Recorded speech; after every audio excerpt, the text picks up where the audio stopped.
All right, everybody, how's it going?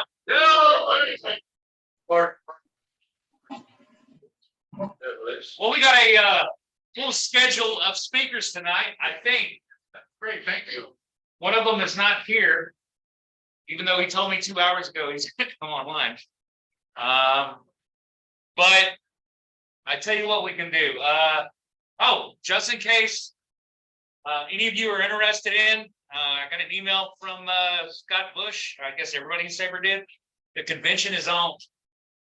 The national convention in Baltimore is on August 17th through the 21st, I think. That's right.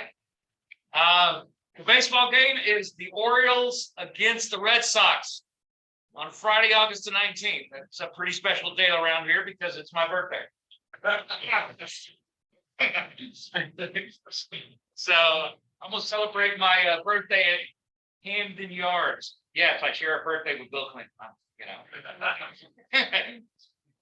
And one of the Wright brothers, actually. So I am looking forward to it. Whenever they release the information, it should be any time now.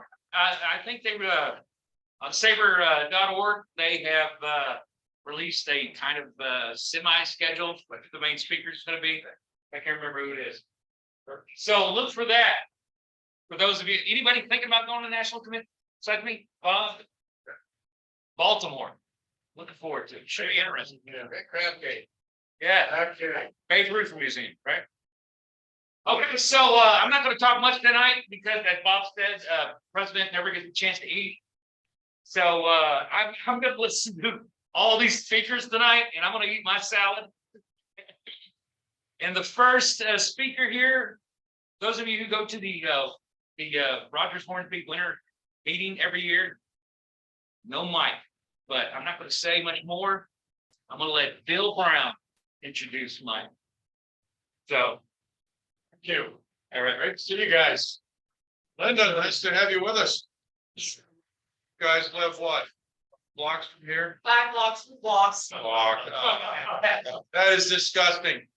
You realize how long Mr. Capps has been in his car today?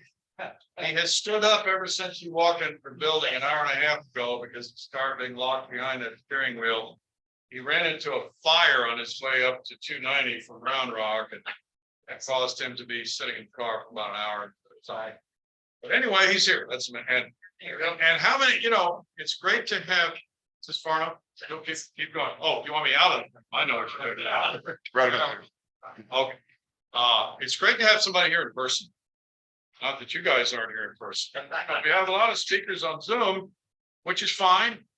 But Mike spent all this extra time and effort to get here, and I'm happy he did. He's kind of had a different circuitous route to baseball broadcasting too. Not that that was planned, but he came up through the news business. He was here in Houston working for Channel 2 as a news reporter, and he even shot some of his own video for 6 years under Ray Miller, the legendary news director.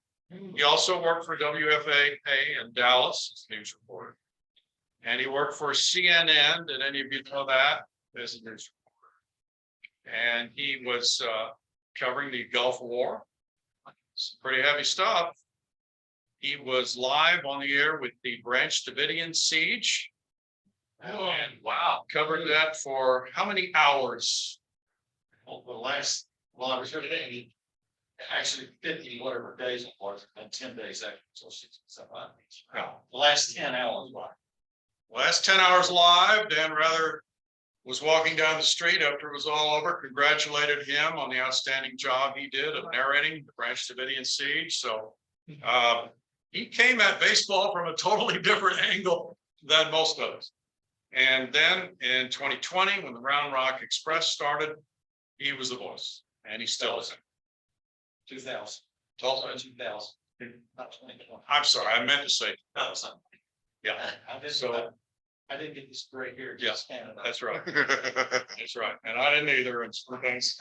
He said 2000 because he's got the gray hair too. Yeah. And I haven't doubt. But anyway, so he's been, at the mic for all these Round Rock games, and he's done some Astros games, filled in on some other major league games along the way. He's written a book, Grinders. It's his second book. He did a book. What was the title of your Red Murph book? Scout searching for the best in baseball. Scout searching on Red Murph, legendary scout who signed Nolan Ryan and many others. Yearless. That it came out, or when he did that? It came out 96. 96. And this book is special. Tal's read it. I've been happy to read it. It's about a lot of guys who just had to dig down so deep to either get to the big leagues or get to AAA or whatever their destination was. And that's the common theme, but the differences in their life stories and the way their families got involved, supporting them and encouraging them and things of that nature. It's a really a heartfelt story that I think every baseball fan can enjoy reading. It doesn't come out until July. It'll be at Barnes and Noble. It'll be on Amazon. And Mike Caps will probably have about 4,000 copies of the trunk of his car. So, ladies and gentlemen, here is Mr. Mike Caps. I come home. I mean, we had 2 of our 3 daughters were born here. I spilled some blood in Houston streets covering news. I went to the hospital 6 times within 5 months, got hit by a car. Billy fell down, burned hair off my back, my neck. But the best thing in that was in 1976. A fellow in this room threw a no-hitter, and I was a young copy reporter. And for some reason, Bill Worrell or whoever the other sports guy was couldn't come out to the game. And so I go bebopping in there. And I think maybe the only other guy in there that anybody would have known is now the lieutenant governor. And he wasn't asking any questions. So Larry Dierker throws this no-hitter and he's standing there. And so I'm a puppy, man. I'm like, okay, this is just the coolest damn thing I've ever seen in my life. And so I ask him a couple of questions, and then I say, in the 7th inning, you switched to a slider as your out pitch, didn't you? And he goes, wait a minute. How the hell did you know that? I said, well, I was listening to Gene Elston on the radio, and he said, and who the hell are you anyway? I had to ask myself that same question because I died and gone to heaven. I was in the Astros locker room. I got to meet Bill Burton that night. Just had a great time. But Houston means so much to us in so many ways. And 4 of the best people and most wonderful friends I have are seated right here, Lucas and Bill Brown and Larry and Tal Smith. And they've all been supportive of me in any one of a number of ways. Larry's come over and done games with me. Bill's done games with me. Greg and I have talked at spring training time and time again. And so it's really like coming home. And the whole premise of this book goes all the way back to Old Burnett Field in Dallas, the home of the Dallas Fort Worth Rangers, the Dallas Eagles, all the way back to the Dallas Giants in 19 teens. And my grandfather had been a pretty good semi-pro player before World War I broke out. And in fact, the Pirates were talking to him and he said, hey, I got to go fight World War I. And he loses hearing in an ear, comes back, and they can't sign him because he lost balance, whatever. But he gave me the game. And not to spoil the intro of this book, because this is in the intro, but this is sort of launches me into where I want to go with this in the presentation I have. And it's this. We're seated at a Minneapolis Millers and Dallas Fort Worth Rangers game at Old Burnett Field. This was in 1960. And what would we do without telemarketers? But so bottom line was my grandfather's watching this guy in left field. And he says, I want you to pay particular attention to Yastrzemski. He's going to be something. But I looked down at his score sheets and he has like 6 checks on one side and 4 on the other. And I said, well, what are the check marks? He said, you're going to see these guys' names in the box scores off and on in Boston, dug up from Minneapolis, and in Kansas City. It was Kansas City A's in those days. And he said, and this has stuck with me for 60 plus years. He said, you're gonna see them in both places. And I said, why is that so special? He said, these guys are the engine that drives baseballs across. And we know them now as grinders. And so when I ran this idea at Tal and ran it at Bill, they're going like, wow. And I'd done 2 years of research and I couldn't find a similar book. And once I got going, these two were just so incredibly into this and really making me think about it. And Tal told me some that when he was raised back east, he was always interested in the guys that really weren't the big stars. Now he liked the big stars, and we all did. But then I got to thinking about that.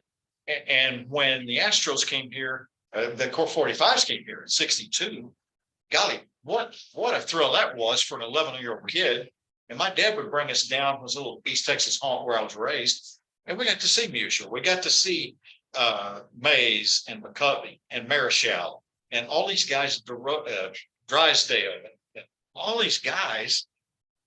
And I couldn't wait to get Colt 45's information. And it wasn't, in those days, you just didn't get as much. But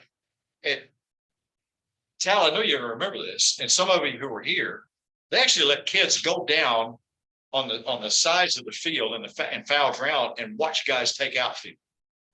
And I got to see Roberta Clementi throw, and I thought, how the hell does anybody do that? But it was such a thrill to be able to do it. But you know, I was always interested in the Don Buddens of the world and the Merritt Renews of the world. And J.C. Hartman, who I later met covering police news here, he was a sergeant in the Houston Police Department. And every time I had a chance, I'd drag him into that press room over at old police station at 61 Reasoner and sit him down. And he go, "What do you want to talk to me for?" I said, "You're a ball player. I want to talk to you." And so, but dude, man, it's just a great guy. And so that all these kinds of things stuck with me. And as the idea came about, I got to thinking about, I have this friend in Dallas, and he's a big baseball fan. And when I was working at ABC, he would call up to the office. I was in the Midwest Bureau, and he called up the office, and he would tell the secretary, he said, Al Zarilla's called. And I go, wait a minute. Or it'd be Umberto Robbins, or it'd be Pumpsie Green, or somebody like that. And so about 6 times he pulls his stunt, right? So I told her, I said, you're probably not even going to know this name. But if you want to get this guy good, when he calls back, tell him you're Candy Bar. And he did.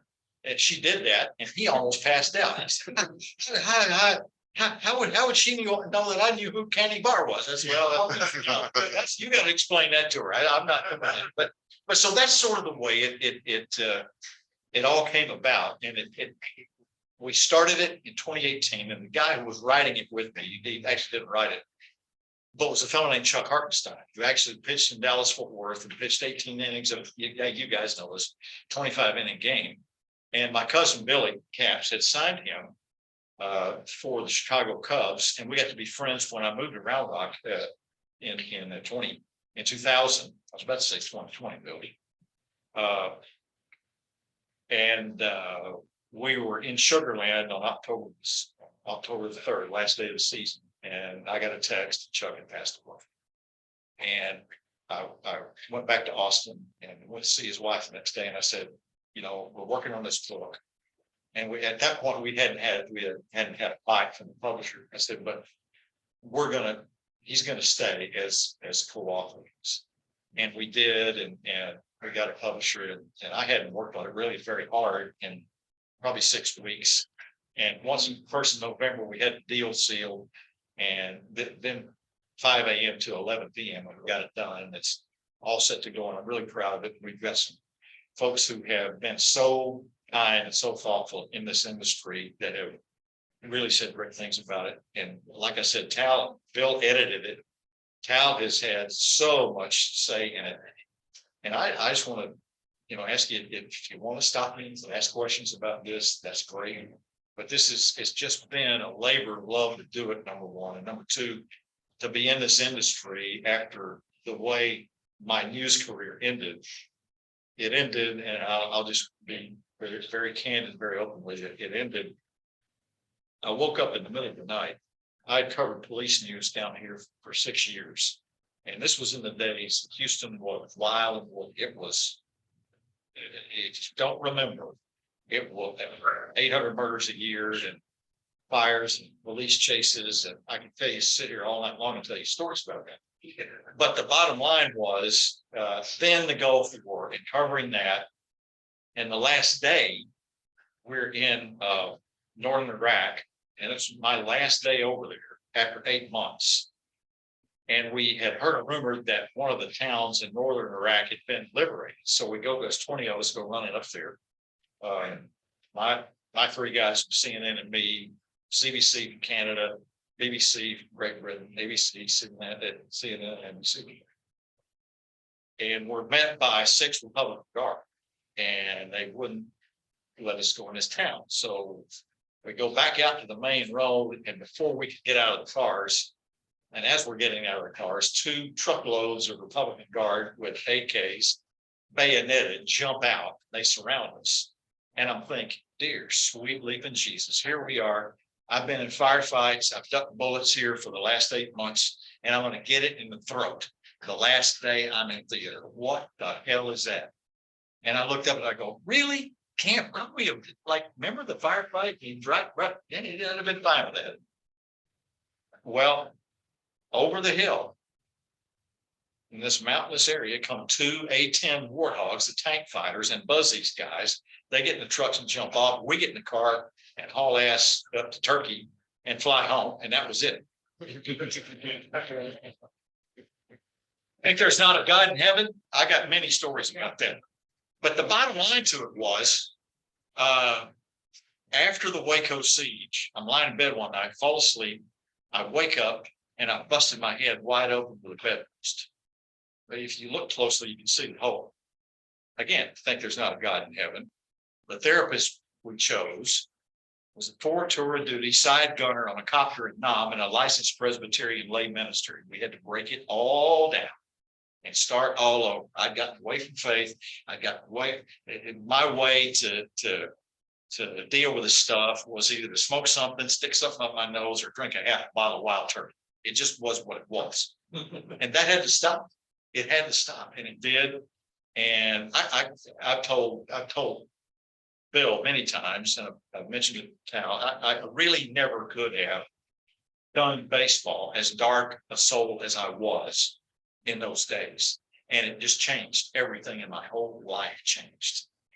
Baseball, bam, bam, bam, it all worked out. Kids started to love me again instead of running from me. The grandkids the same. It just became a better way of life.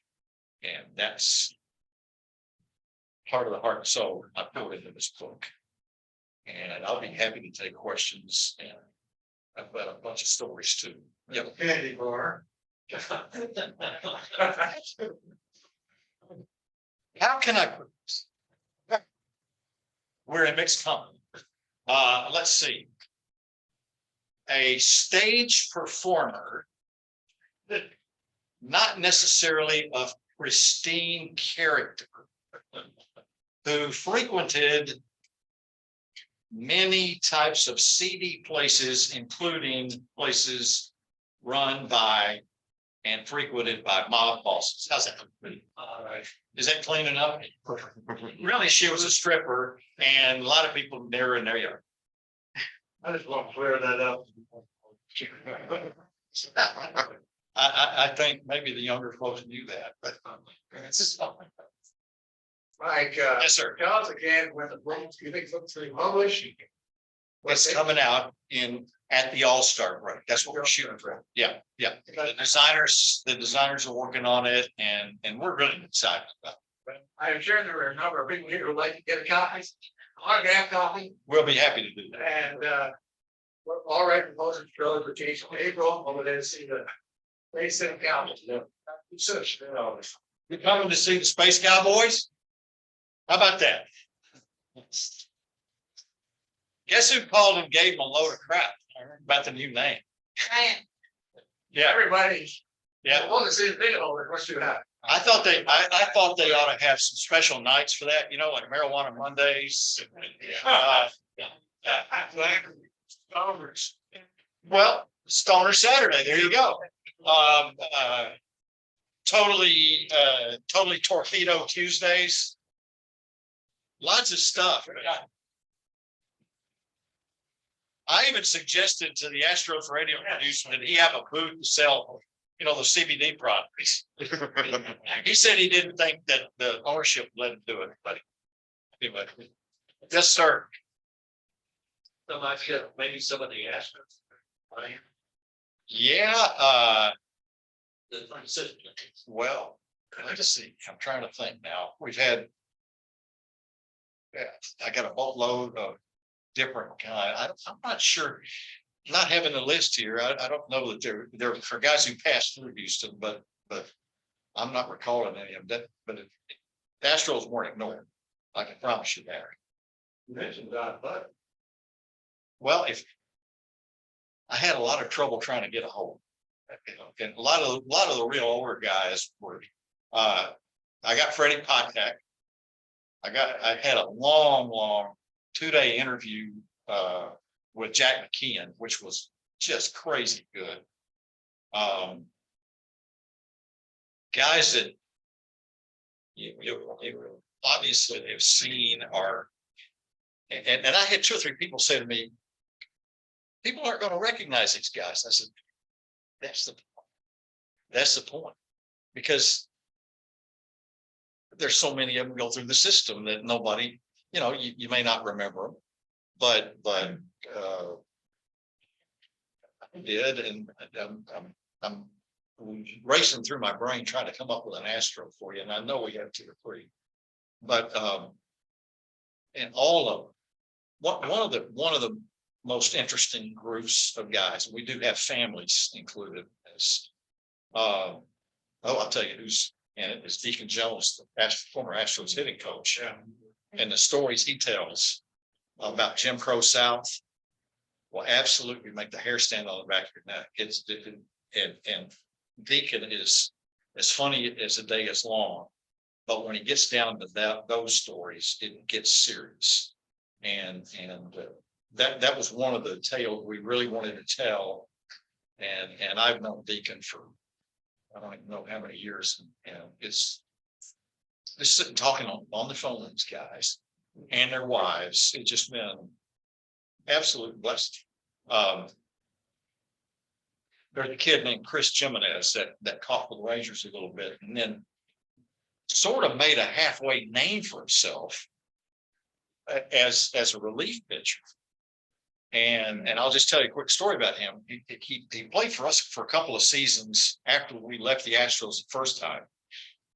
And he was called up to the Rangers in 2014. He's catching in the bullpen. He was backing up whoever the catcher was for the Rangers that year. But so Mike Maddox was the pitching coach and called the bullpen. And Jimenez answers the phone and says, "Hey, what you need?" He goes, "Hey Jimmy, have you ever pitched?" And he said, "Oh yeah, I pitched a whole lot." Well, it's a ball-faced lie. He had pitched 1 inning in high school, right? So they said, "Okay, well you got the 9th inning." Ball. He told me, he said, "Captain, I'm telling you, I'm sitting there like this. I've got my gear on, and the bullpen catcher's got his gear on." And he said, "What did Maddox say?" He says, "I got the 9th." He says, "There's 2 outs in the top half of the 8th. You better start getting ready." So he says he hadn't had enough warm-ups, and he said that they open the gate and out he goes, and he says the crowd's kind of like, "What the hell is this?" And he said, "I look up and I go, dear God in heaven, what have I done?" And he said his first pitch, he said, "I just decided I was just going to turn it loose." And he said, "Yeah, 74 straight." So he said, and then I got a swinging strike 2 on a changeup that floated in at about 58. And he said, and I bared down on the last one was 87. And when I threw it 87, he said, I had no feeling in my knuckles.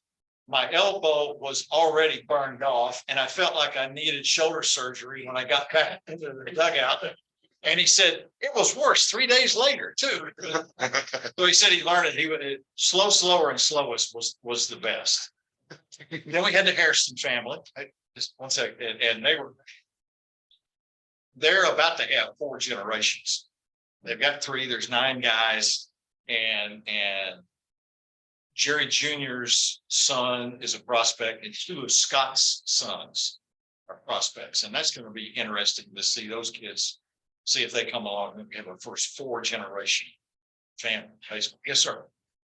Yeah, so I was reading a little bit about you the other day, Uh-oh. and then I remembered, Depending where you I remembered something, and I saw on I forget a WordPress site that says all the players from the Round Rock Express have walk-up music, but yours supposedly is AC/DC. Yeah. Thunderstruck. Yeah. So when exactly would we hear that? When did we hear it? Well, Yeah, I well, walk we up- did. I walk up. How did they come up with that? It's just something.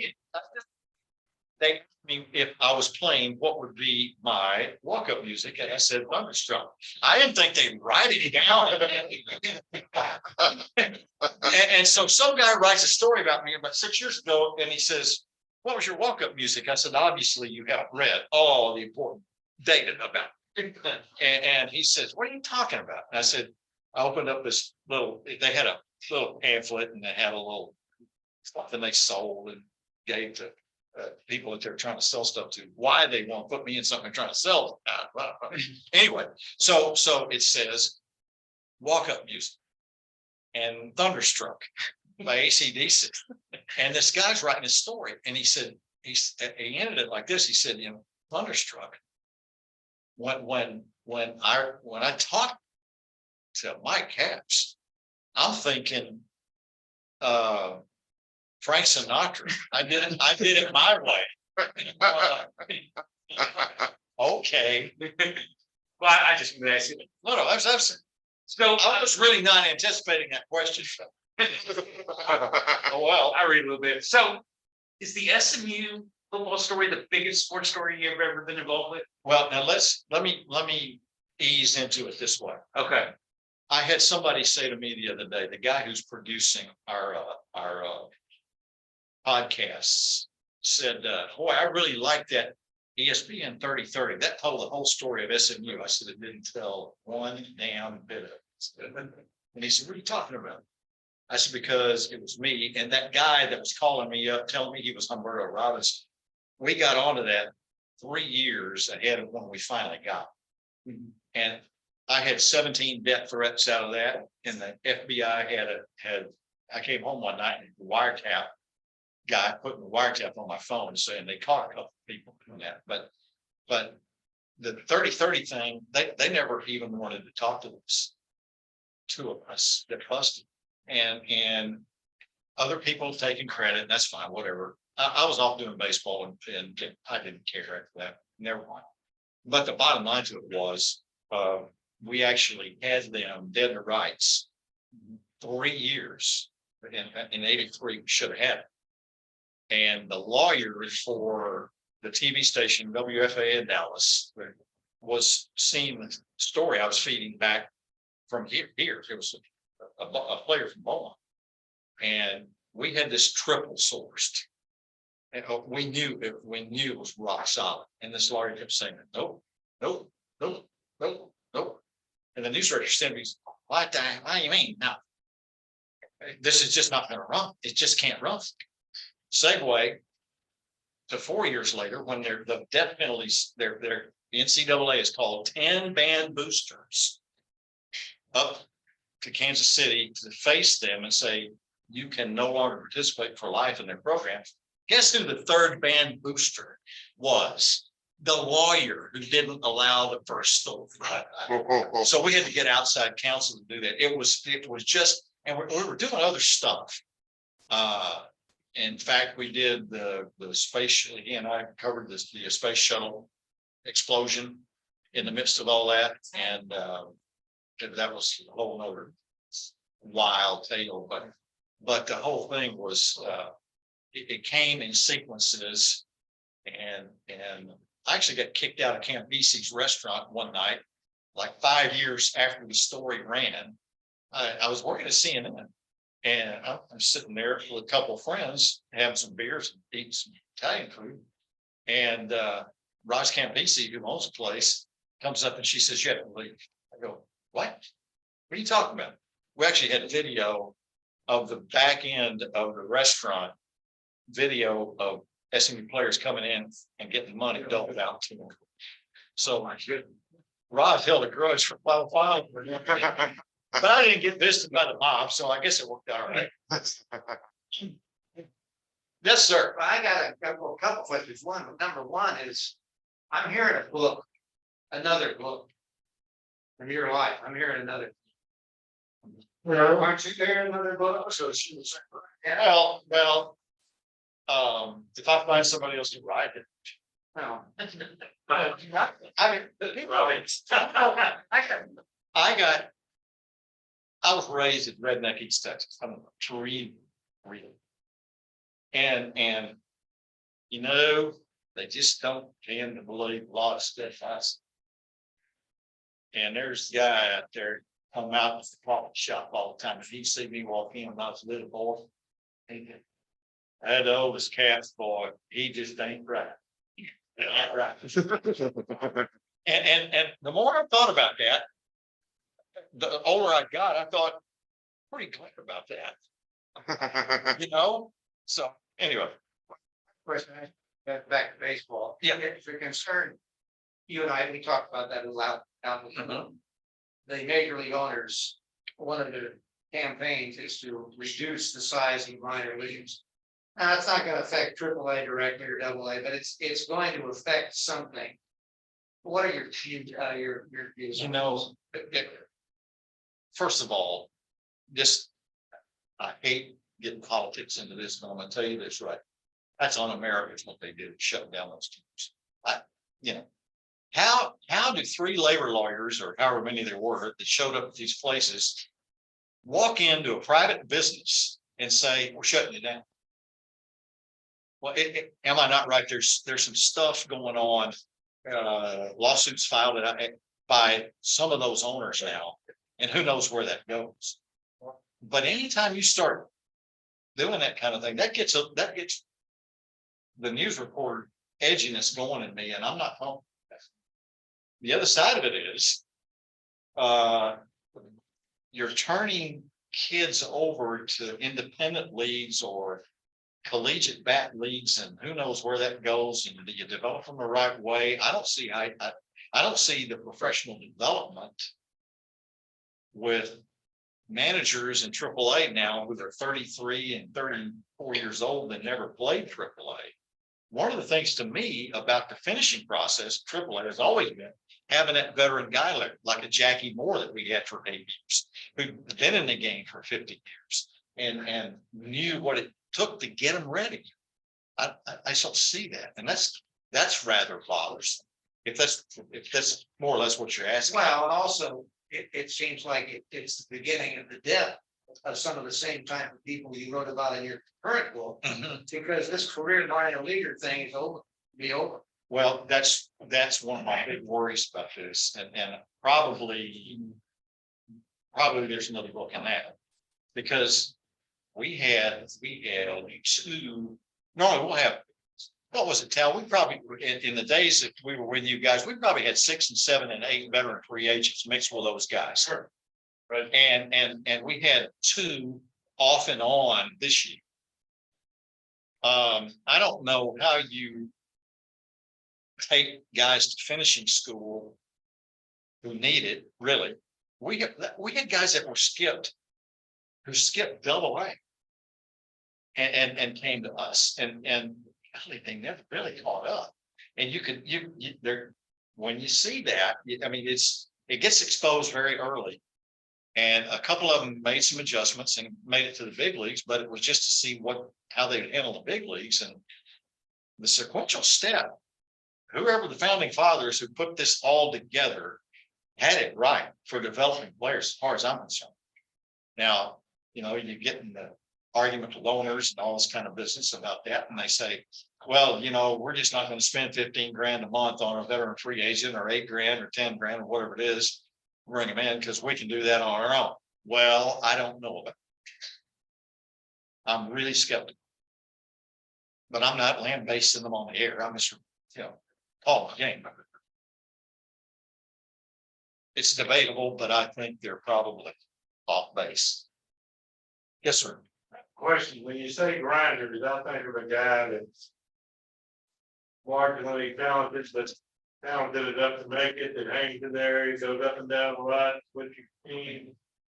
There's got a player now, I don't know if it's any of us, but named Matt Bush.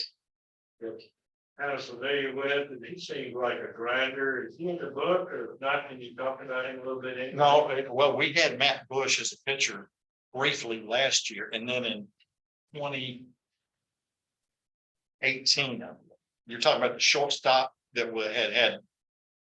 Is this? Right, as a pitcher.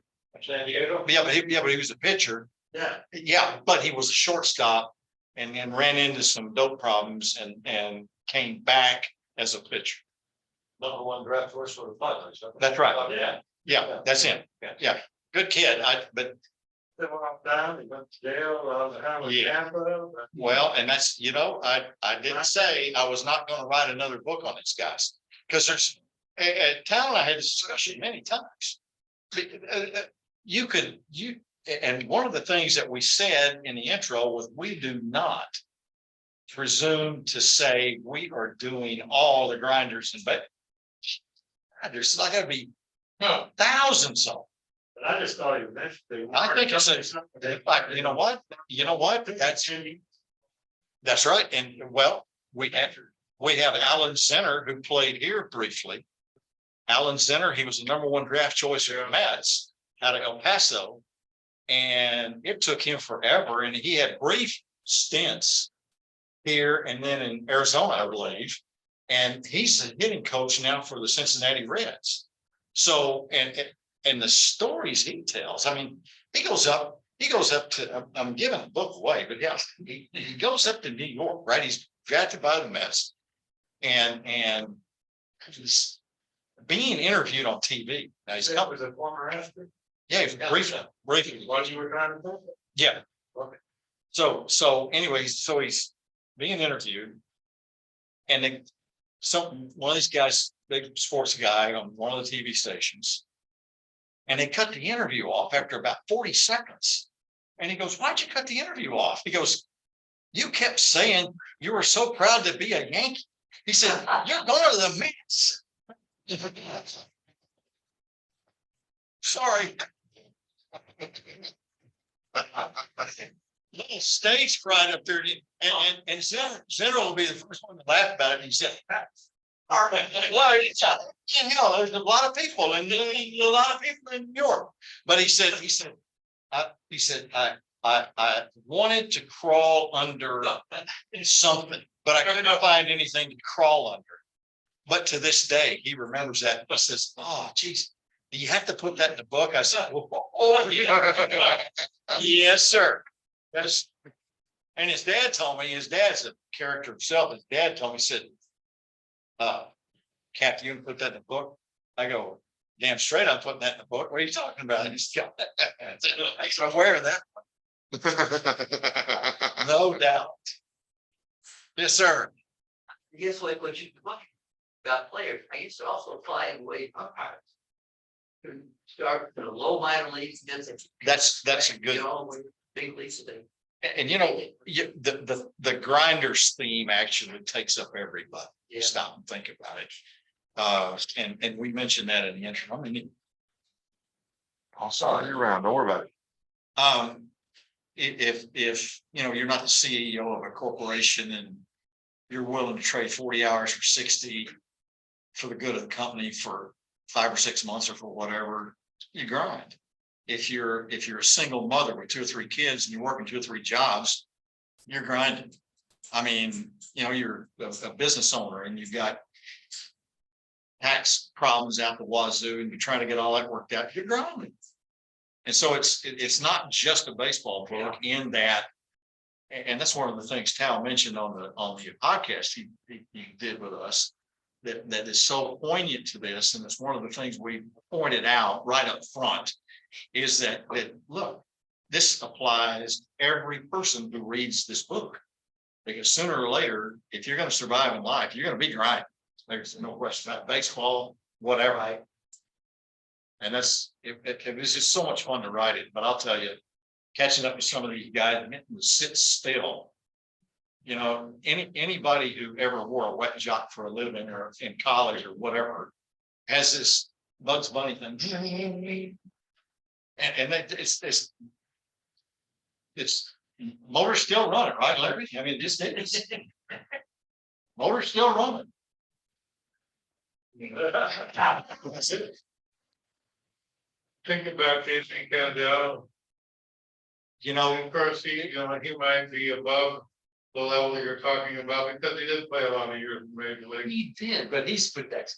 You know, that was, I had so many that I couldn't get to them all, and I had so much trouble trying to I couldn't get him on the phone, and I tried, Larry, I really tried, and He told me one time that his mom was a professional baseball, not softball player. He was in a league of their own. And most guys, you know, they say I played catch with my dad, or my dad used to hit bongos for me. So my mom did that. I'll tell you, There's Casey, one thing that she told me, Casey, when you go out there and play, you're gonna have some good days and you're gonna have some bad days. But you never, ever have to have one bad day hustling. I said, Casey Candell was playing for the Buffalo Bisons when I was in Nashville before I came to Brown Rock. And he'd been called up. And I knew him a little bit. I'd run into him a couple of times in Houston before I got into baseball. And I went down on the lights Sunday morning. It's in April, and Nashville is cold, and it's wet, and it's raining. And they had ladies, excuse me, they had this long urinal that ran from about that wall to right here. Casey has on combat boots, jeans, a big heavy Denny Moore kind of jacket, big heavy jacket, like a lumberjack wear. And he has one of those big winter hats that has a big little ball bouncing around like that. He is up moonwalking backward on this urinal. I said, Case, what are you doing? I said, came to congratulate you about me in the big leagues. Don't want to break my concentration. I'll talk to you in a minute. Yeah, we do a second grinders book. I'm gonna go. You guys remember the to have on airplanes where it was sort of laminated with the safety instructions and everything was maybe a foot wide, a foot and a half, like this.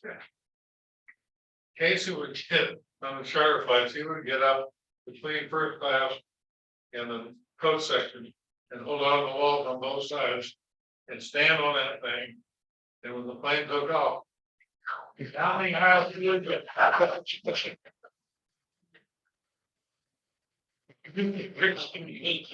And that about ends the number of stories we can tell in mixed company about Casey. Unfortunately, anybody else have questions? I've really enjoyed this. You guys are just the best. Anybody else? Great. Okay. Well, we'll have it out and we'll get it done. Pleasure as always, Mike. Thank you. All right, great as usual. Always hits a home run. Now we're gonna have Chris give us a presentation. Something Bill Brown is waiting for. Go ahead, Chris. Let me get started.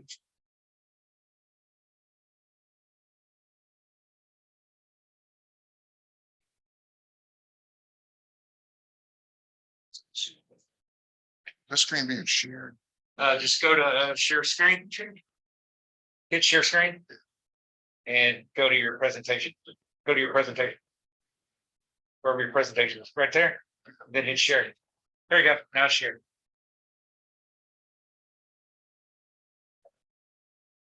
Zooming in. Yes, and where's your turn? And I'm very zooming. Good evening, everyone. Again, Chris Chestnut. Bill Brown asked for this kind of presentation months ago. Work.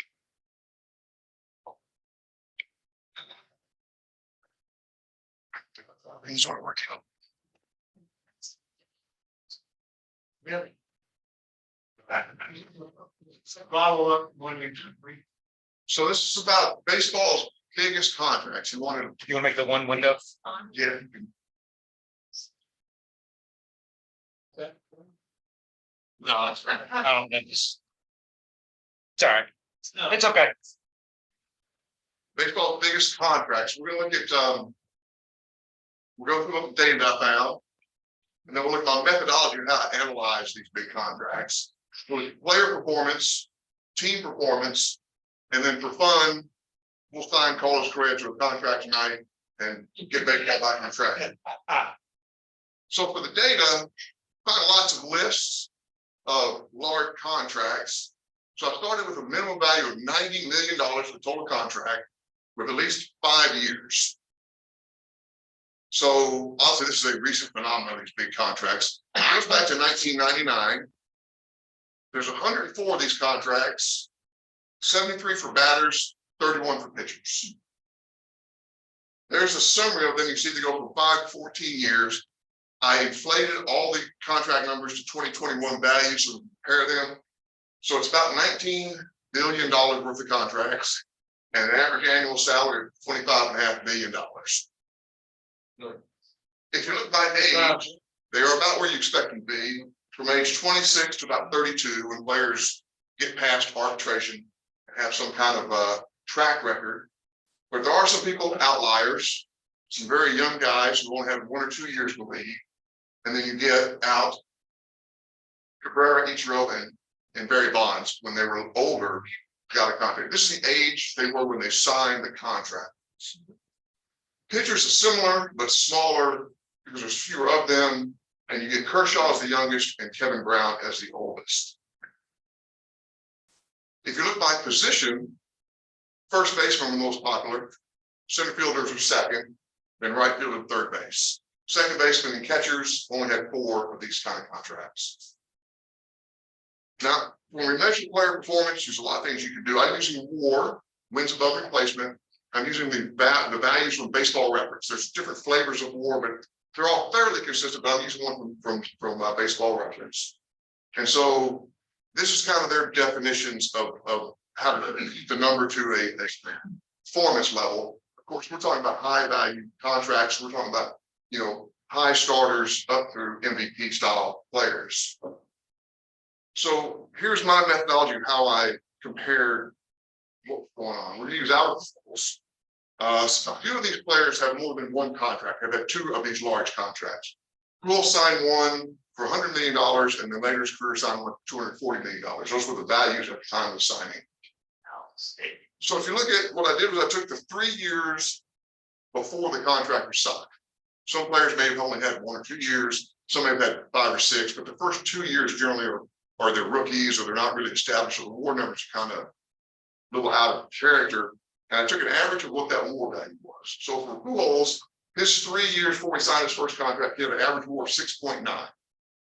And then you compare it to the first 3 years of his contract, he had an 8.5 average WAR. So we had 123%. So we're comparing pre-contract, post-contract, and then kind of get a percentage of whether he was better or worse than his contract. Then you extend it out to his total contract. And he had an 8.6 average WAR for his total contract, 124 consecutive for his contract. 2011 was an option year. And then in 2012, he signed with the Angels. So we go back 3 years, and his new average WAR was 7.5, even though you can see it's trending in the wrong direction. His first 3 years as an Angel, he had a 3.4 WAR, only 45% of what he had in the 3 years prior. Yeah. And then the remainder of his career, his total contract was 1.3 WAR. It's only 17%. So we kind of take this back to what Baseball Reference defined as players. He was an MVP player for the Cardinals, and he was a reserve and replacement level player for the Angels. So that's what we're comparing 3 years before to 3 years and then total contract. So if you look at individual performances, you got completed contracts and you got open contracts. People are still in an active contract, even though Buck Posey just retired, so that's with off. But you see only 4 players that completed contracts of batters exceeded their pre-contract rule. So you're signing a player, you're not getting what you thought you're going to get. So of course, if you have your best, we have to talk about the worst. NA is because their average contract WAR was a negative number. It was in below 0, and it blew up the calculations out. So, and the number 2 is that was their second contract. So you see who has good numbers and who has bad numbers. And poor Alex Bregman is on the bad number list because he hasn't performed well since he signed his contract. Pitchers are the same way. There's not very many of them that exceed their pre-contract WAR. Greinke did it on his first contract. Even on the open contracts, there's not that many pitchers who get these big contracts that's extended more than 5 years. Then the worst ones, Homer Bailey, and then a couple of open contracts with players that have not performed to the level they have before they sign the contract. If you look at group performance, there's only 104 of these things. So let's group them in by different combinations. If you just look at batters as a whole and pitchers as a whole, you see the performance for the total contract is about 57%. So you sign a guy over his life of the contract, you only get about half of his performance. And even in the first 3 years, it's only about 70%. So already you're not getting what you thought you were getting. If you look at performance by all contracts, now this is pre-contract or how they compare to that. A lot of numbers on this, but don't want to show them out. 1 out of 9 for the total contract was better than what you thought in the beginning. And only 20%, 1 out of 5 chance in the first 3 years. But if you look at the total contract, 50%, you have a 1 in 2 chance of the player you sign will perform at less than half of what his pre-contract was. So it's almost a random number crapshoot whether or not you're going to get a good player or a bad player. If you look at performance by age, now again, this is age when they sign the contract. Obviously, the young guys are still in their third contract, they're in their prime, but as you get older, your numbers drop off to how well you perform.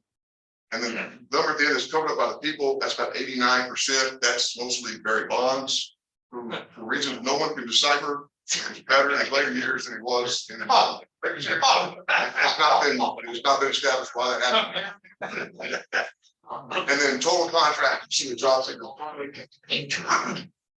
And then if you compare both side by sides, everybody drops off, and some more than others. Pitchers has a similar kind of idea, a little more consistent because there's fewer of them, and the age range are a little bit tighter, but they still drop off also during the life of the contract. And then you generally see a difference depending on who you sign. Now, if we look at by position, again, you'll see catchers and shortstops perform the best in the first 3 years. And they hold on for the life of the contract. And you see the differences, left fielders drop off quite a bit. If you look at cost for performance, so we're going to measure how much you're paying for each value of WAR. There's a lot of numbers on here. It's kind of difficult for you as a chart, table like this, we'll make a chart. The bigger the number, the worse the value. So pitchers and left fielders cost the most to get 1 WAR. If you look at it, kind of normalize it, it makes it a little bit easier to read. 100 would be the average of all these positions. The bigger number is better, the red numbers are the worst. So if you kind of look at this for a second, you see the worst are pitchers and left fielders. You can kind of understand pitchers are just 1 small injury away from being totally infected. So you can see that's kind of, and left fielders generally are big hitters and not much defense. So their WAR numbers are based on their offense. And if that starts to drop, then there's not really much else they have to do. Catchers, there's only 4 catchers. So again, look at these catchers. There's not that many catchers who are not who can hit. I mean, you got to look at the Astros over that have a catcher that can hit. So you get these guys who are just they're top flight players, and so they perform well. And shortstops obviously are usually the best athlete on the field. So you would expect them to have a good performance. Everybody else is kind of in the middle, kind of on average. Now, if you look at by age, again, we'll put it in a graph form. The bigger the number, the worse value you are. And again, the far number is Bond's influence. But you see the younger players still in the prime, and then as you start getting older, you get to be worse on your money. You normalize that again, and you see that younger people obviously are better value. So if you're going to have a choice to sign a 26-year-old or a 29-year-old or a 30-year-old, that may have some influence on your decision of how much to pay. Okay, that's kind of the player. Now we're going to look at the teams, because really you're signing these players to be better in theory. Okay, this takes a little bit of explaining. The year before you signed the player, you had a certain number of wins. And after you signed the player, how many seasons did you have that were better than that season before? So if you had first season, before you signed the guy, you had 70 wins. Did you have more than 70 wins each year after you signed him for the first 3 years? 17 teams had all 3 seasons better, but 18 teams had no seasons better. They signed the guy and got worse. And then you have kind of, so again, you can't say it, sign the guy's gonna make you a better team. Now, you may be signing the guy for various reasons. Here are the teams that signed and got, all 3 years they were better. And a lot of these teams look like they were 1 or 2 players away from being better anyway. When you look at the ones who didn't have any improvement, you get teams that are signing hometown heroes. I think of Joe Mauer with the Twins. I mean, you can't not sign him. You have some kind of, you got to be able to sell tickets. And so even though you sign him, you don't really have the wherewithal to improve your team as a whole. 3-year win changes. This is cumulative wins. So if like a team like the Cubs say they won 70 games the year before they signed the guy to a big contract, and the 3 years after that, they improved by 67 wins. Whereas the Twins got worse by 87 wins in the 3 seasons after they signed the big contract. And there you see the numbers for the various teams as we go forward. Now, really, wins is one thing, but getting the postseason. Again, these teams you think are on the cusp of getting the postseason, and each have 1 more player. So the number in orange is a 3-year total. The number in orange is the number of playoff spots available through the year starting in 1999. And the blue bar is how many teams that made the playoffs after signing a player with a big contract. So you see it kind of peaks around 2012. There's another graph, abilities to read from 2012 to about 2016, 2 out of 3 teams in the playoffs had signed a big contract, but it's fallen off considerably over the last few years, and it's back to where it was before that big peak right there. Okay, so you get the playoffs, and really at that point, unless you're just barely on the fringe playoff, you have a chance to go to the World Series. And that's what because it's kind of a crapshoot sometimes. So here's all the teams since 1999 who made the World Series. And then we look at who had a big contract. There was a stretch there in the 2012 or so. That's when everybody had big contracts. Most teams did, but it's not a surefire thing. I mean, that's just the way it works out. Of course, I think there's 5-year contracts. You get a guy like Verlander with a 3-year deal. He's not going to show up on this kind of chart. What's that showing, Chris? Is it showing good or bad? It's showing it's not a guarantee. It's been like, why are you signing the guy? Are you signing a big name player because he's the one key piece you need? Are you building a team around him? Or are you just signing him PR purposes for ticket sales? Well, that's why I ain't saying. Now, what this doesn't, there's no way of knowing. This doesn't really tell about the lack of better, the intellect of the team. How smart are they? I mean, the Angels signed a lot of guys, but they're not very good. Yeah.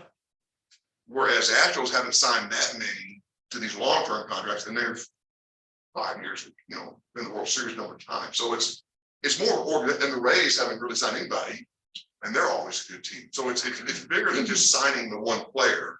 It's just, if you do, and you go sell to your fans that we've signed Ken Griffey Jr. and you're the Reds back in his career, you haven't really improved your team.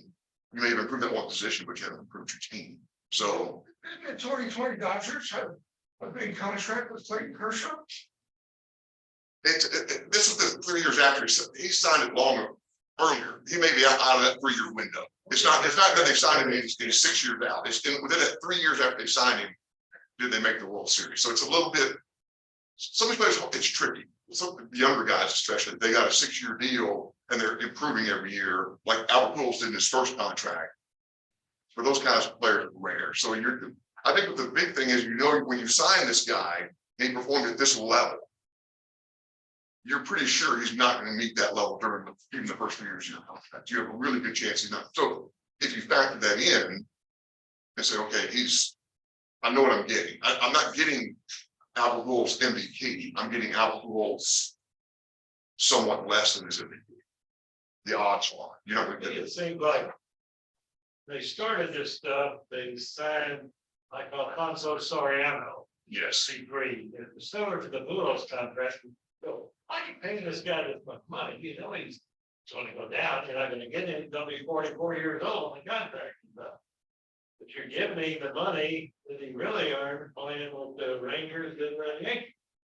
That's a Joe Mauer contract. He got paid. You know, for but he what stayed with Minnesota. That, Joe He Mauer, I can see that. Yes.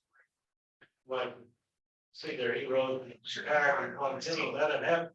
And with Nolan Ryan, accused the curve because Astros didn't pay him exactly what he wanted, and pitched to him to 48. So it's pretty high level. Soriano strikes me as one of the left fielder types. When he's not hitting, how much value is he adding to the team on the other facets of the game? I don't know. I mean, they moved him from second to left, and Yeah, and the Cubs wasn't hitting that many times when So there's not sayings for the general manager outside of the Astros. Who's talking about Randy Correa? we're about to talk about Correa. Oh, We're sorry. gonna sign him. We're gonna sign him. I got Morris on the phone. Good. And we're gonna get this thing. They're giving 23-year-olds like the piece all this money, but they're actually gonna be productive like they were giving 23-year-olds. You're taking a risk that the guys give a track record on him after a couple, 3 years, that you can sign him for 6, hold all the arms, and you got him on his peak from 22, say, to 28. Yeah, As opposed to getting when he's George Springer and he's 27 to 33, when he's just naturally gonna age out. I mean, he's after 33. I mean, somebody's, you know, you may get a player who's 50% of Albert Pujols when he was 8 WAR is still a high level. But when he's 1.3, you're going, well, why am I paying $24 million a year for I can get anybody? But they got the major league record, getting that double play.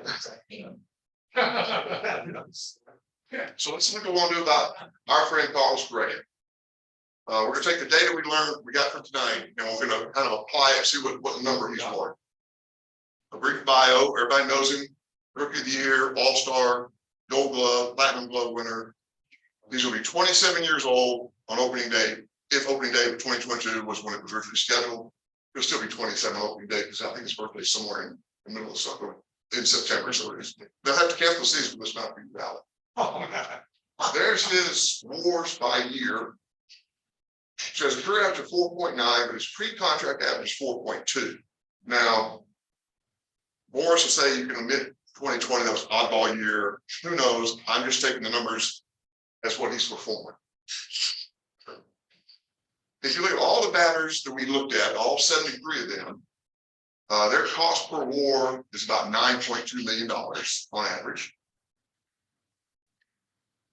And then you get Albert Pujols, his first contract, he was the best value of that. And then Ryan Howard was the worst. He had almost a -5 WAR over his contract, $151 million. Shortstops, there's 8 contracts, and they're about a little under $8 million per WAR. They're the 8 shortstops. Now, A-Rod obviously went to the Yankees and became a third baseman, but the year previously, he was a shortstop, so I counted him with the shortstops. Fernando Tatis that was his first year of his new contract, he had 6.6 WAR. Alex had the distinction of being both the best value and the worst value as a shortstop for the money that he was getting paid. Man, I should add that up. That's $8 million. Yeah. Only first. What are you for to pay J-Lo? It was just age 27 people, because that's what Correa's going to be on opening day. There's 5 of those contracts, about 8.8 cost per WAR. There's our 5. Bogarts and Jeter are back here, and Seager, who just retired, was your best value, and Matt Kemp, $44 million per WAR during his contract. And then we have 2 guys that aren't included in this analysis because they just signed going into the 2022 year. Lindor and Seager, 10 years, over $325 million each. They had 3.1, 2.9 WAR. If we give them the benefit of the doubt that they'll be like every other shortstop, they'll hold about 75% of their performance number. And that gives a cost per WAR of about $14.8 million. Considered a good war. Is that? What is considered a good war? World War II. Yeah, that would, yeah. I'll get there. So if we summarize the table here, the 4 groups and the cost per WAR, and then Correa's 4.2, and then what we saw is percent change. You can anticipate he'll have a WAR between 2.1 and 3.1 during the life of his contract. And as a reminder, that puts him solidly in the starter range. Now, he may have years where he's an all-star, but that's generally what you expect if you're signing the guy. So what is he going to be worth? This is annual value. If you're willing to say, well, we don't have enough data, let's just lump him with all batters. He'd be worth about 22.2 million per year. If you say, well, no, he's a shortstop, got a group of shortstops, a little under $25 million a year. But if you say, well, he's 27 years old, I mean, we've seen the chart, how different it can be. So we're going to look at 27-year-olds, he only gets about $19 million. But if you've got Morris and you say, we got to go with current contracts, this has got to be up to date. Recent contracts, he'd be worth about $46 million. So, who bought the checkbook? And there's $45 million now. What is that? I think it's like 35 or something like that. But that's just what the numbers say How many?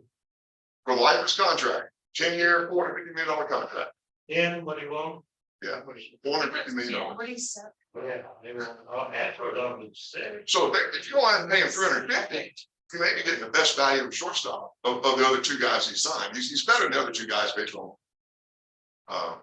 So they're at 325 and 341, 34 million a year and $33 million a year.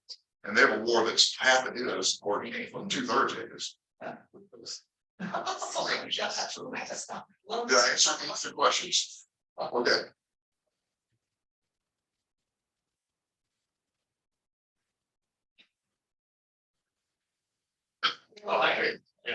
Question? My question.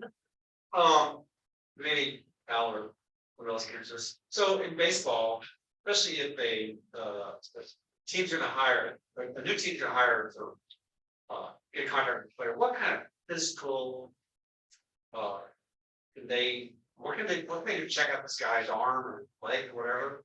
They get ready, offer a guy $300 million for 10 years. And they say, we want to do, we'll want to take an MRI on your arm and everything. You would think they'd have to. I mean, because they're insuring problem. Right. So the insurance company's going to know what the guys are made of. But I don't know. I mean, Correa, he's had injury seasons. I mean, is he? Especially with pitchers. If you get a pitcher, 3 pitches in the season like Verlander did a couple years ago and blows his arm out, they're paying $30 million a year for nothing. And you put restrictions in the contract, like you can't skydive, you can't ski, so, can you do that? Okay. Treadmill like more salute or whatever you do. Oh, there's. But Larry. at some point, they're gonna do whatever they want to do. Yes, Larry, how many times back before, I was in the old section. On your Old Testament, did they have that? So tell me. Yeah. Because geez, I don't know what all way it's on for town. You can put things like. So they had that, Yeah, that's contract. Yeah, that's all. Larry, that's fine. Section these contracts. There's a long shopping list of prohibited activities. And well, not that that's hard, there, an example, voices of Louvre. Well, not, his contract says that, as all multi-year contracts did, that it said that he couldn't play basketball. And, the reports vary when people think he got hurt in the Dominican playing basketball, others say it was some other injury that was not prohibited. So again, these things are hard to police. I think there is a story though about Aaron Boone. When I got injured and with a prohibited activity, and he admitted to it, then that affected his contract status. For the sorts, it's rare for those things to ever be proved. I can't think of any other error. I think Berkman admitted he was playing football and he hurt his knee. So for Malcolm. Yeah, he's playing quarterback. But the spring training, not completely ready. Twice. Did you admit it? It's gonna be by somebody else, I don't. Nobody's not. All right, Chris, thank you.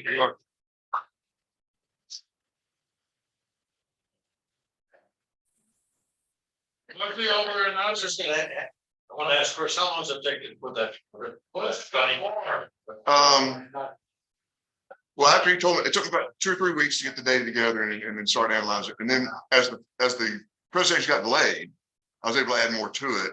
And then the last last month, I had the team information. I finally got the team information together and see how they were performing, because that's kind of, what year do you cut off is, I use 3 because I use 3 ahead of time, just as kind of a big enough sample that you can get their rookie year, their first years, but enough of it where you can actually see how you're performing.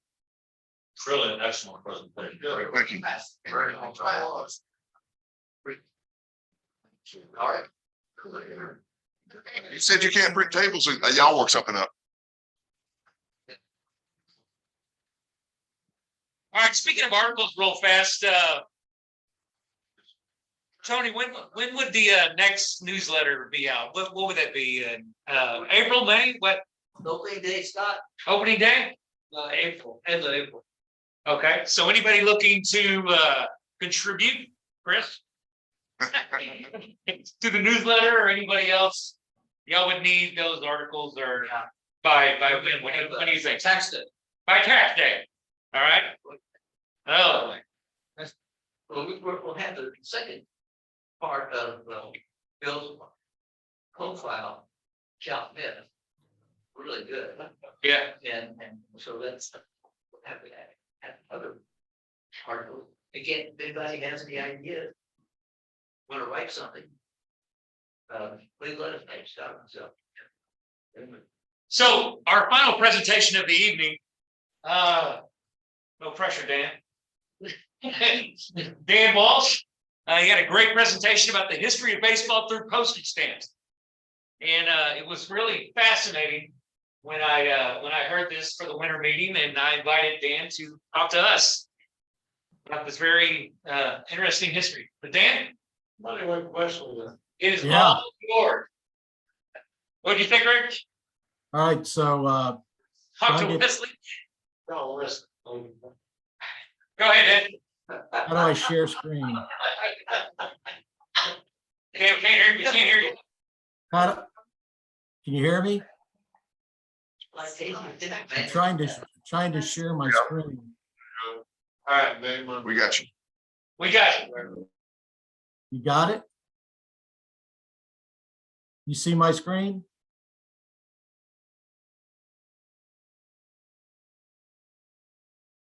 Hello?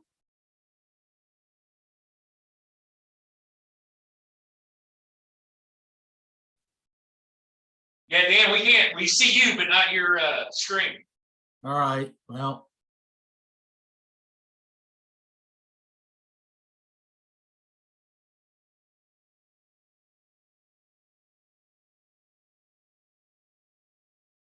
Okay, see it now? Yeah. There we go. Okay, here we go. All right.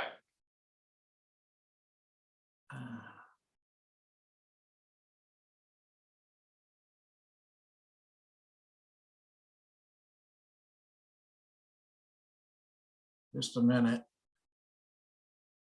What was?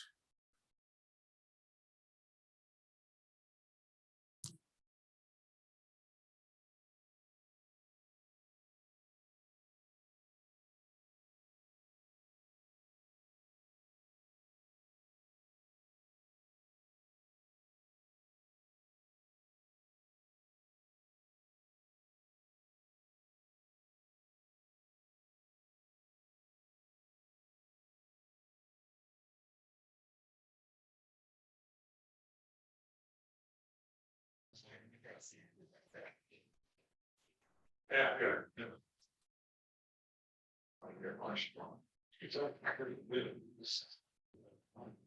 Yeah, that's about, he's really close to where the person is, that he put up the chat.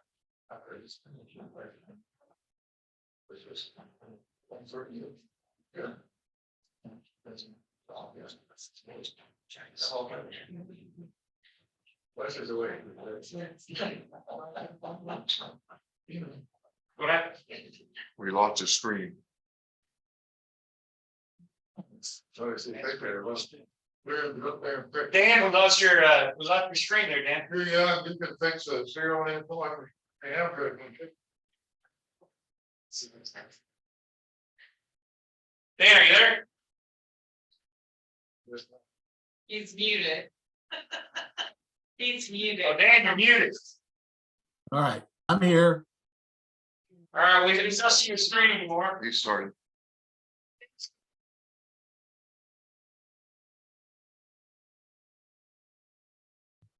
You can just manually change the slides if you want to. Want to just go Yeah. ahead? Go ahead. Okay. So some of you may be familiar with many of the US postage stamps that have come out over the years, such as the Jackie Robinson stamp, Babe Ruth. They've had a series on classic ballparks. And most recently, last summer, Yogi Berra. Overall, through the years, US Postal Service has produced 65 stamps related to baseball. And yet those 65 stamps are just a mere fraction of all the baseball stamps produced worldwide. Currently, there are more than 1,300 stamps related to baseball that have been issued by all the countries in the world. So we're going to start from the beginning. And the first baseball stamp that was issued came out of the Philippine Islands in 1934. It was this three stamps they issued for their 10th Far Eastern Championship games. They were held in Manila that year. There were four teams that, or four countries who participated in the Far Eastern Championship. The Philippines, China, Japan, and the Dutch East Indies. The Filipino team won the gold medal in those games, and arguably the Filipinos were perhaps the best, had the best national team in the early 20th century. They had won 6 of the 10 Far Eastern Championships between 1913 and 1934. The 34 games also featured the opening of Rizal Memorial Stadium. And in that same year, Babe Ruth led an all-star team on an Asian tour And they concluded that tour with 3 games in Manila that were played at Rizal Stadium. And the first 2 home runs hit in that stadium were hit by Lou Gehrig and Babe Ruth. And for a number of years, there was a placard on the outfield wall that said, second home run, December 9th, Babe Ruth.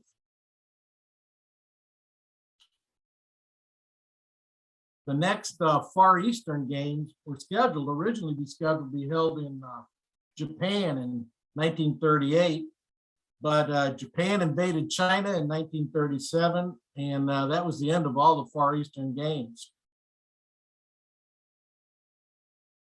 The second stamp issued, baseball-related stamp, came out of Colombia in 1935.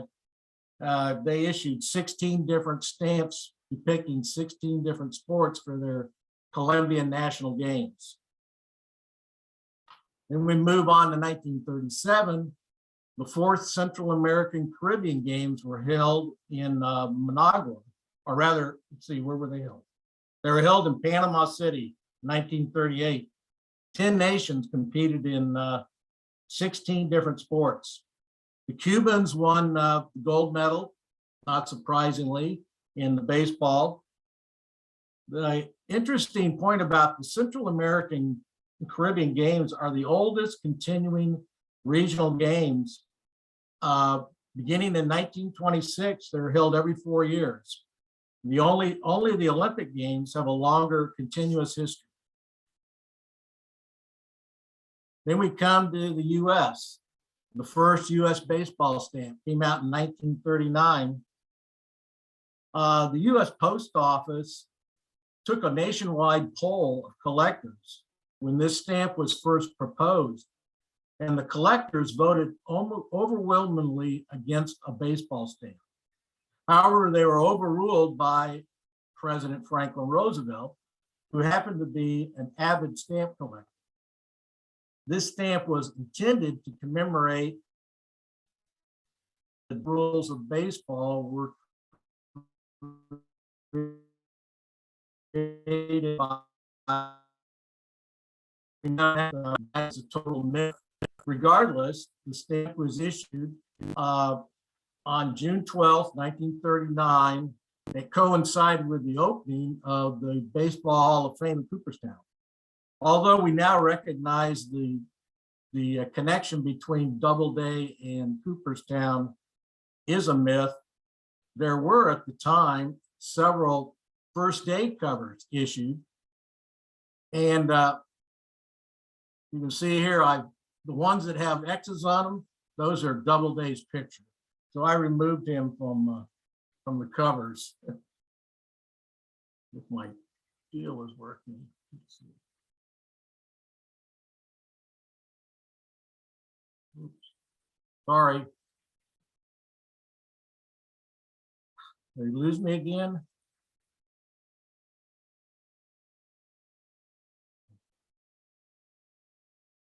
No, we got you. We can still see you. Yeah. Okay. So got rid of Doubleday. Moving on. In 1944, Venezuela issued several stamps for the 7th World Amateur Baseball Championship. This featured teams from 8 countries. Venezuela won the championship, but only because Cuba and Mexico pulled out. They decided to not continue in the competition because there were some very strange umpiring decisions which favored Venezuela. Today, this Amateur World Series is still played. It's still known today as the Baseball World Cup. In 1948, the Amateur World Series were held in Managua, Nicaragua. The 8 teams participated, with the Dominican Republic winning the only World Cup championship they've ever won. The host team, Nicaragua, lost their first game to Mexico, and the country's dictator, Anastasio Somoza, fired his manager, and then he proceeded to manage the team himself And not surprisingly, Nicaragua lost 6 of their 7 games. The 10 centavos value of this series is a view of the Nicaragua's Estadio Nacional, which was dedicated at the beginning of the baseball tournament. After Somoza was assassinated in 1956, his son renamed the stadium Estadio General Somoza. Somoza was shot by this man, Rigoberto Perez. Perez was instantly killed on the spot. But then in the 1980s, when Somozas were no longer in power, the Sandinistas renamed the stadium Rigoberto Perez National Stadium. And then in 1998, it was renamed again, this time in honor of Dennis Martinez. Dominican Republic's first baseball stamp came out in 1959 for the 3rd Pan Am Games. There weren't very many stamps issued during the 1950s related to baseball. These 2 are the most notable, and they're both for the 3rd Pan Am Games. One issued by Dominican Republic and the other from Panama. The baseball games were held at Wrigley Field and Comiskey Park in Chicago. Venezuela won the gold medal, and USA took the bronze. One notable player on the US team was Lou Brock, but he only had 1 hit and 10 at-bats. Cuba's first baseball stamp was issued in 1957. That's this one up on the right-hand corner, the green one. And it was issued to honor young Cuban athletes. And then in the 1960s, Cuba, as we know, really began to dominate international baseball, not only on the field, but also in the post office. Between 1962 and 69, they had 7 separate issues featuring baseball. This was not surprising considering that Fidel Castro was a huge sports fan, especially baseball.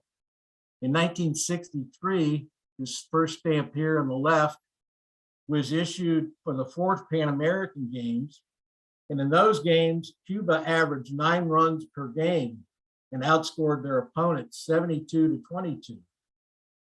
In 1966, this yellow stamp was issued for the 10th Central American and Caribbean Games. Those games were held in San Juan, Puerto Rico, and were marked by anti-Castro protests by Cuban exiles who threw stones at the Cuban ball players during several of the matches. Regardless, Cuba once again won the gold medal. And then in 1967, the 5th Pan American Games were held in Winnipeg. And this would be the only time that the United States won a gold medal in baseball at the Pan Am Games. They beat Cuba 2-1 in the final game. Some of those players on the US team were John Curtis and Paul Splittorff, both who pitched 15 years in the major leagues. Another member of that team was Mark Marquez, who you may remember as the coach for Stanford University baseball for about 40 years. In 1969, the 17th World Cup was held in the Dominican Republic. And this is the first time since 1942 that the US fielded a team in World Cup competition. It was once again another politically charged tournament, but this time it was anti-American. The anti-Americanism was spawned by US military intervention, which had taken place 4 years earlier during the Dominican Republic's revolution. Cuba was undefeated 10-0, and US's only loss was 2-1 in the final game to Cuba. And that final game in Cuba there was such a protest against the Americans that they had to call in almost 6,000 armed soldiers were surrounding the field. Two members of that team for the USA were Steve Rogers and Lenny Randall. It'd be interesting to interview those guys and hear their impressions of that incident.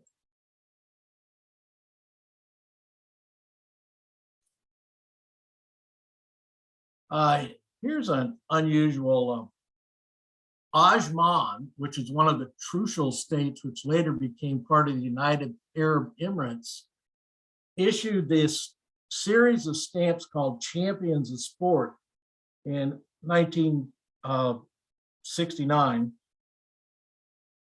They issued a series here on baseball. They had one on professional boxers, race car drivers, and so forth. And of course, as we all know, Ajman has little, if any, relationship with baseball.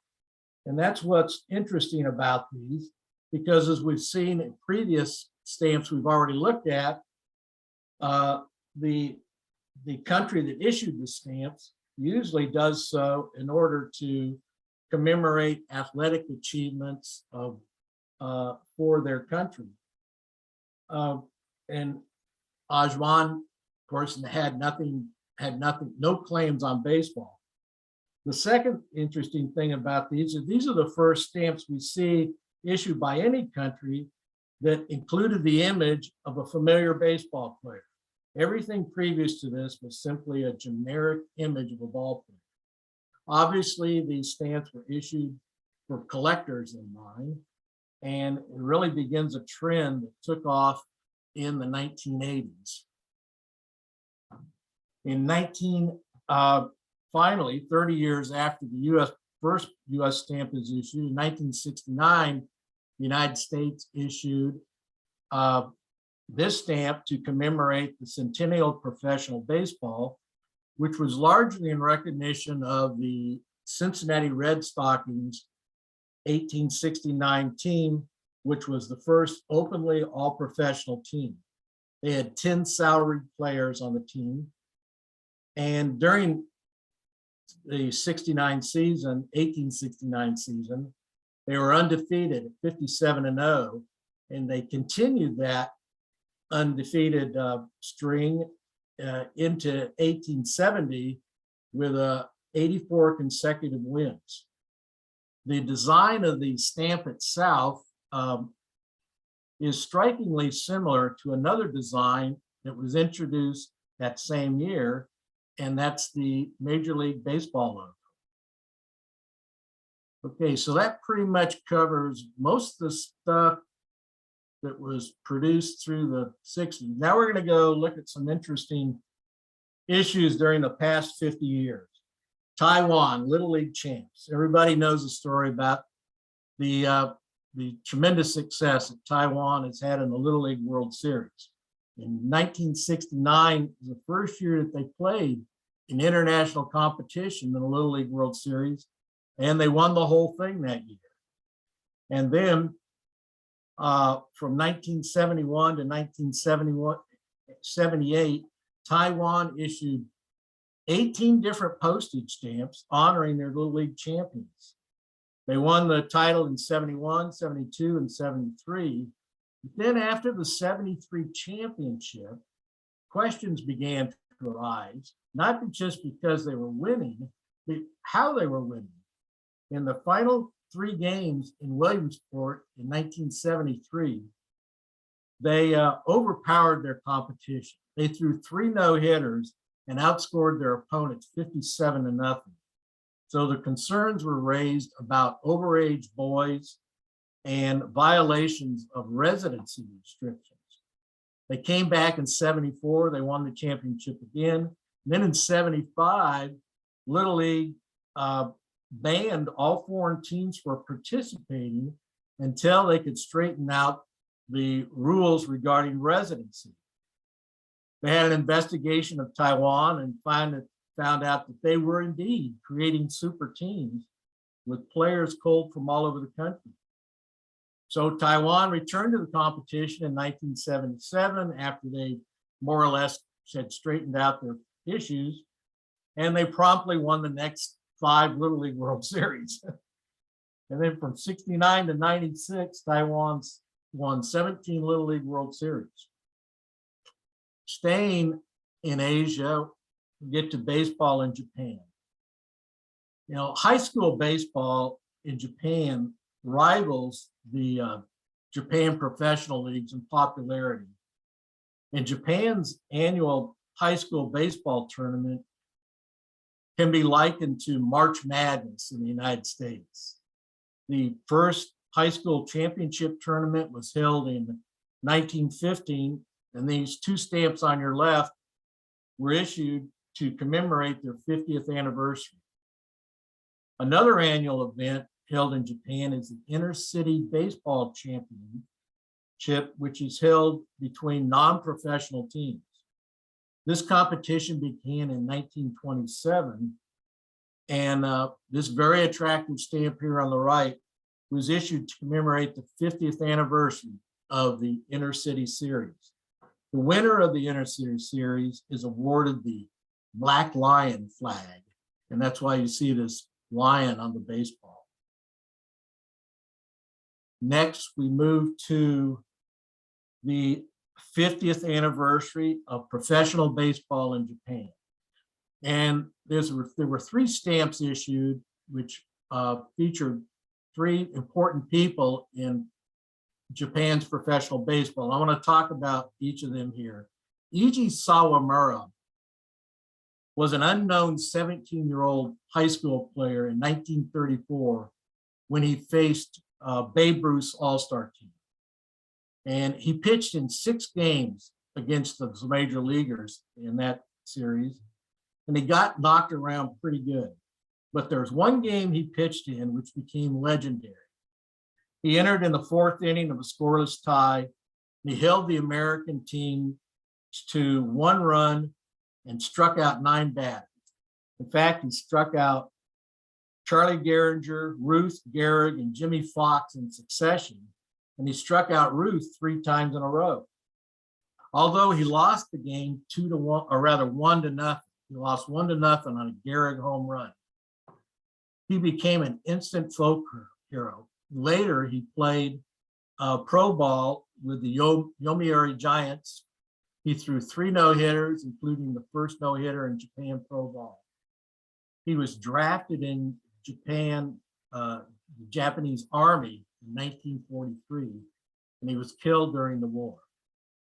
They have an annual Sawamura Award, which is equivalent to our Cy Young Award. The second individual is Masaru Kagura. He was a contemporary of Sawamura in the early years of Japan Baseball League. He was a pitcher and an outfielder. He once led the league in ERA. He was also killed during World War II, and both he and Sawamura are the only members of Japan's Hall of Fame who died during World War II. The third individual is Matsutaro Shoriki, who is known as the father of Japanese professional baseball. Shoriki owned a major Japanese newspaper, the Yomiuri Shimbun. He was also founded the Nippon Television Network, which was Japan's first commercial television station. He was the organizing force behind the Japanese all-star teams that competed against major leaguers during the 1930 tours. After the 1934 Major League tour of Japan, Shoriki turned the Japan All-Stars into a pro team. That pro team later became known as the Yomiuri Giants. And after World War II, he oversaw the realignment of Japan's professional leagues into its current 2-league schedule, its 2-league structure. He was the first inductee into Japan's Baseball Hall of Fame, and they give an annual award called the Matsutori Shoriki Award to the person who contributes the most to Japanese baseball. They do play baseball in Europe, believe it or not. The first baseball stamps from Europe came from the small country of San Marino, which commemorated the 8th European Championship. That tournament was held in Milan, Italy, and was won by the Netherlands.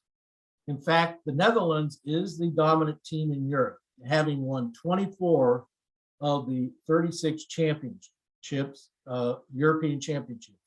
Italy has won 10. But if you're in Netherlands, you don't say baseball, you say honkbal. They are the honkbal champions.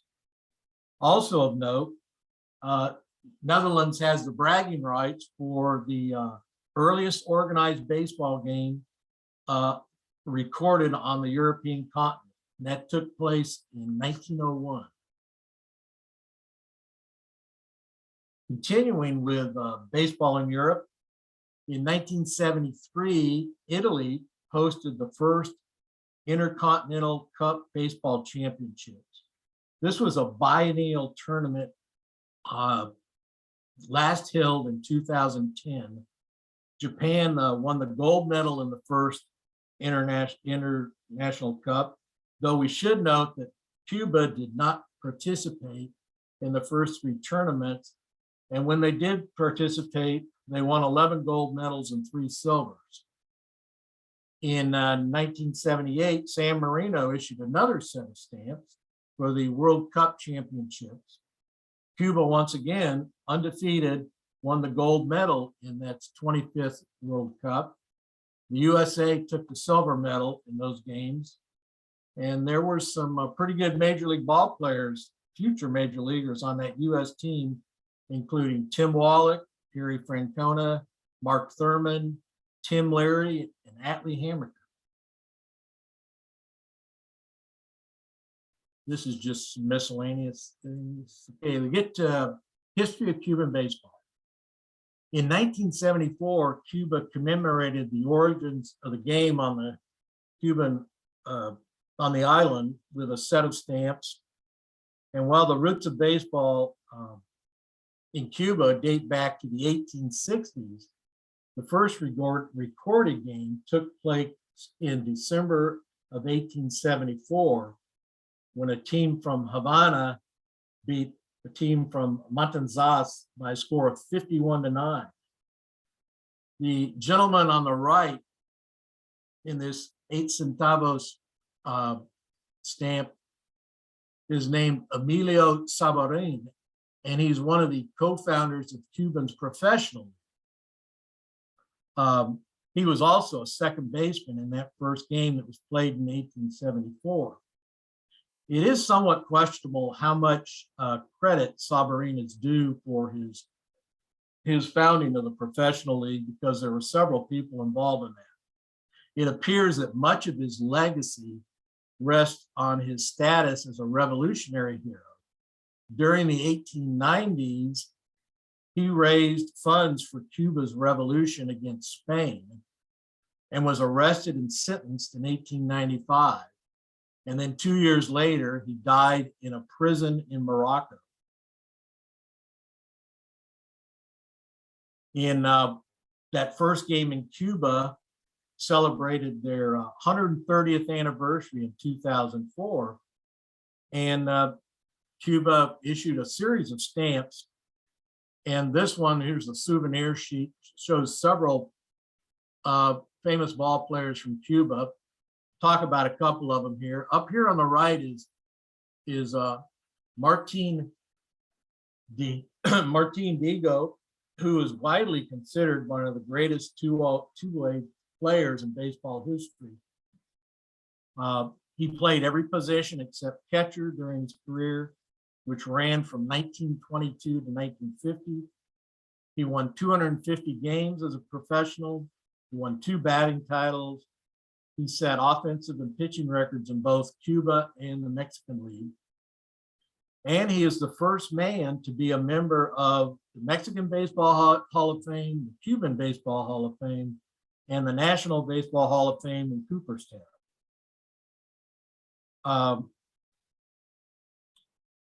Next, come down here, this gentleman down here on the bottom, Adolphe Lukey. Some of you may be familiar with him if you know your baseball history. Doth Lukey, prior to the integration of Major League Baseball, was the foremost Latin American player in the major leagues. He was known as the pride of Havana, and he pitched for 20 years in the National League with 194 career wins. And in 1923, with the Cincinnati, he recorded one of the more remarkable seasons for a pitcher, winning 27 games and had a 193 ERA in 322 innings. The last guy I'll talk about on this sheet is this guy right here in the middle down here, Conrado Marrero. Connie Marrero. He became a fan favorite as an amateur when he was a star pitcher for Cuba's national teams during the 1940s. And he didn't turn professional until the age of 35 when he pitched in the Cuban League. And then at the age of 38, he was a rookie pitcher with the Washington Senators. He pitched 5 years in the American League. And he only won 39 games, but he was named to the American League All-Star game at the age of 40, certainly the oldest first-time All-Star player. And then Connie lived a rather long life. And in 2013, he received a check in the amount of $20,000 from Major League Baseball. This was his first pension check that he had received from the major leagues. He died a year later, 2 days shy of his 103rd birthday.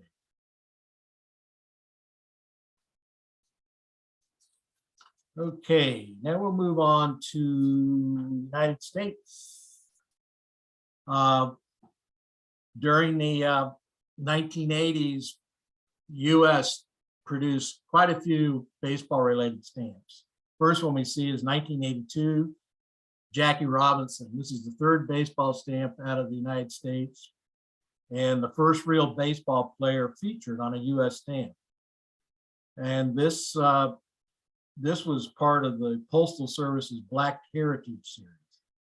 The following year, we see a Babe Ruth stamp, one of the most popular stamps that's been issued. This was part of the American Sports Series, which began in 1981. And the stamp was issued in conjunction with the 50th anniversary of the All-Star Game, which was held in Comiskey Park that year, which was also the site of the first All-Star Game in 1933. In 1984, two athletes were honored in the American Sports Series. First, there was Jim Thorpe, and the photo in this stamp, the image is based on when Thorpe played with the Canton Bulldogs. And while he's best known for his accomplishments in football, we cannot forget that he played 6 years in the National League. And also that same year, the fifth athlete honored in the American Sports Series was Roberta Clementi. This stamp was issued on what would have been Clementi's 50th birthday. And then in 1989, they issued the Lou Gehrig stamp. And the Gehrig stamp was issued at the Baseball Hall of Fame as part of the 50th anniversary of the Hall of Fame Museum. Some other interesting issues from the United States have been in 2000, the Postal Service partnered with Major League Baseball to honor legendary baseball stars. They selected 20 players from the Major League's 100 nominees for the All-Century team. And those 20 were Jackie Robinson, Eddie Collins, Matheson, Cobb, Sizzler, Hornsby, Cochran, Ruth, Johnson, Clementi, Grove, Speaker, Cy Young, Fox, Trainer, Satchel Paige, Wagner, Gibson, Dean, and Garrett. Those are the 20 guys. Some people could take issue, and I would take issue with Dizzy Dean and Pie Trainer. Of course, the problem is some of the better ball players at that time were still alive. So you couldn't put Willie Mays or Mickey Mantle out here, or Joe DiMaggio for that matter, because they were still all alive. And U.S. Postal Service does not produce stamps of living individuals. In 2001, they issued one of my favorite issues. It's an issue of 10 classic ballparks. And shown here on this sheet are included Ebbets Field, Briggs Stadium, Crosley Field, Yankee Stadium, Polo Grounds, Forbes Field, Fenway Park, Comiskey Park, Shibe Park, and Wrigley Field. These images for each of these stamps were taken from vintage postcards of the 1930s and the 1940s. And then 10 years later, in 2010, the Negro League Baseball was honored with these two stamps. One showed action at home plate, and the other is Ruth Foster, who is known as the father of black baseball. Foster was the primary organizer of the Negro National League in 1920 and the league president. And there were several black ball clubs prior to 1920, but none of them lasted very long. And the Negro National League was stable for at least 11 years. Before he was a team owner, he was recognized as one of the best African-American pitchers. He pitched for 6 different black ball clubs. And in 1902, he was a star pitcher on an all-white minor league team in Michigan. Now we're going to move south of the border. Mexico's first baseball stamp was this 1974 issue commemorating the 50th anniversary of the Mexican League. The Mexican League was founded in 1925 by Alejandro Reyes and Ernesto Carmona. Reyes, whose picture I got up here on the right, Reyes was the first president of the league, and he later served as its commissioner until 1942. And Carmona was later a co-founder of the Mexico City Reds. An interesting note about Reyes, he also founded the first daily newspaper in the world that was devoted solely to sports. That newspaper is La Afición, and it is still in operation today. Both Reyes and Carmona were elected to the Mexican Baseball Hall of Fame. A couple years ago, this issue came out. The Mexico City Red Devils are perhaps the best known of all the teams in the Mexican League. They were founded in 1940 and originally known as the Reds. There was a game in the 40s, early 40s, when they were behind by 6 runs in the 9th inning. And the Reds scored 7 times in the 9th inning and won the game 14-13. One of the opposing players on the team, on the other team, exclaimed, "Boy, those Reds, they play like devils." And the name stuck, and they became the Red Devils. This issue here features 3 former Red Devil players, Jose Sandoval, Miguel Ojeda, and Roberto Salcedo. Now we'll move north of the border.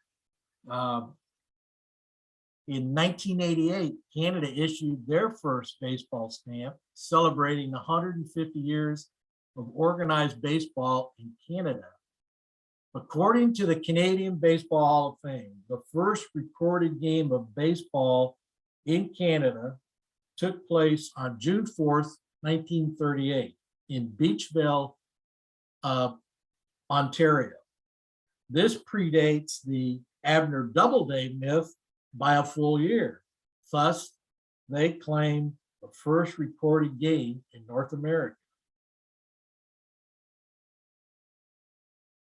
And last thing we're gonna show here is this other issue from Canada. This came out a couple of years ago. And Canada honored the Asahi. The Asahi was a Japanese Canadian baseball club in Vancouver. from 1914 to 1941. They were one of the city's most dominant amateur teams. They won multiple league titles in Vancouver. And during the 1930s, they became known as the Yankees of the Northwest Coast. In 1942, the team was disbanded when all of its members were among the 22,000 Japanese Canadians who were interned by the Canadian government. The Asahi were inducted into the Canadian Baseball Hall of Fame in 2003. And if you want to know more about this story, I highly recommend there's a documentary that was produced about 15 years ago, and it's titled Sleeping Tigers, the Asahi Baseball Story. You can download it for free, and it lasts less than an hour. It's a really great story. So that's all I have. And so if anybody has any questions, I'd be happy to entertain them.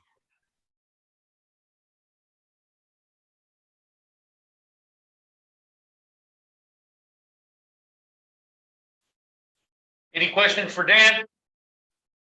Yeah, how did you start collecting all those stamps, like that presentation? That's really amazing when you put it, think of how many stamps there are there that you put together in the whole. Yeah, what's your question? How long?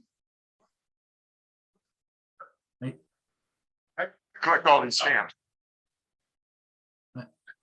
I can't hear you. How long did it take you to collect all these stamps and put all this together? Oh, how long did it take me to collect all these stamps? Yeah, put this together. Well, How long? I first started collecting stamps when I was 9-10 years old back in the 50s, and but I really didn't get in. I didn't get into, and I really didn't pick it up again as an adult until in the 80s, and I didn't realize there were that many countries that issued baseball stamps, and so the mid 80s, I ran across some stamps from, I think, from Venezuela or Colombia, somewhere down there, and I started, and I had a stamp collection that was just purely U.S. postage, and which I really wasn't keeping up with. And then I said, this really fits, I really just picked up and started collecting. So I've been seriously collecting baseball stamps since about 1985. And I have more stuff than my wife. I mean, this is only the tip of the iceberg. It's how long did it take me to put together this? I don't know. I worked on it on and off during the last year. Okay, all right. Well, Dan, thank you very much. Man, it was fascinating presentation. All right. Thank you. I enjoyed it. Hope you all enjoyed it. Thank you, thank you. Mike, go ahead. Got two quick announcements before we do our President's Day trivia quiz. How's this? Where am I? Right there. This way.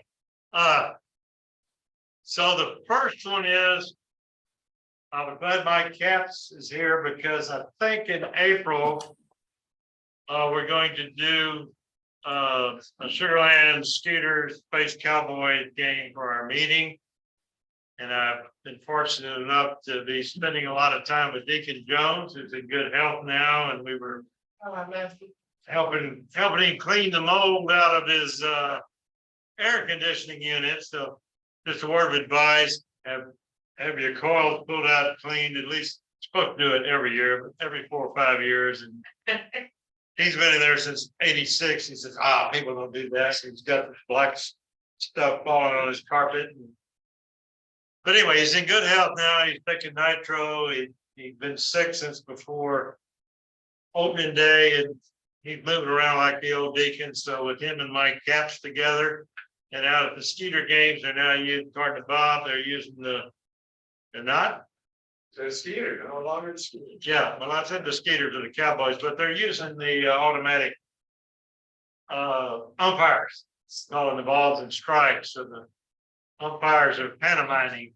I'm gonna wait for one of them to get an argument if the roll button's calling them. No, but and then the second thing is, we're still trying to put together the vintage baseball exhibition. We've joined the National Vintage Baseball Association. There is a April national meeting in Michigan, and they have a vintage baseball World Series in Dearborn, Michigan. Well, I don't think we'll get a league together, but Bob Blair knows a guy that has 600 amateur people. So we're gonna try to get two fields. I was gonna try to get Memorial and one in Katy. I've talked to the Katy Combine. But the McCruskey team has not been able to get all the details worked out. Did talk to Larry tonight. He said he would start pitching in one game. I was gonna blind Tom. So we'll argue about a call or something. I'll get to throw him out of the game so he won't get hurt out there too long. And if one of the game gets lopsided, maybe we can talk Cal into coming out, making a trade during the middle of the game. I mean, it is gonna be an exhibition, so hopefully we can do a little shtick and make it interesting. Who's our Channel 11 guy? Jason Bristol has agreed to put it, do a little thing on his Sunday evening show. So to help promote it, and Bill Brown is gone, but he did volunteer earlier to be part of the publicity.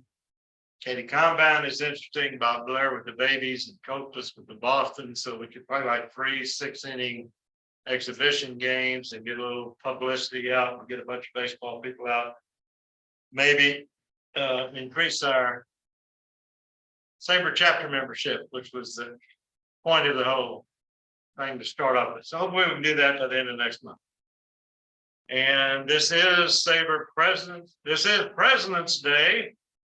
This is a repeat of a previous quiz. It's the easiest quiz we have ever had here. I even have hints in the question.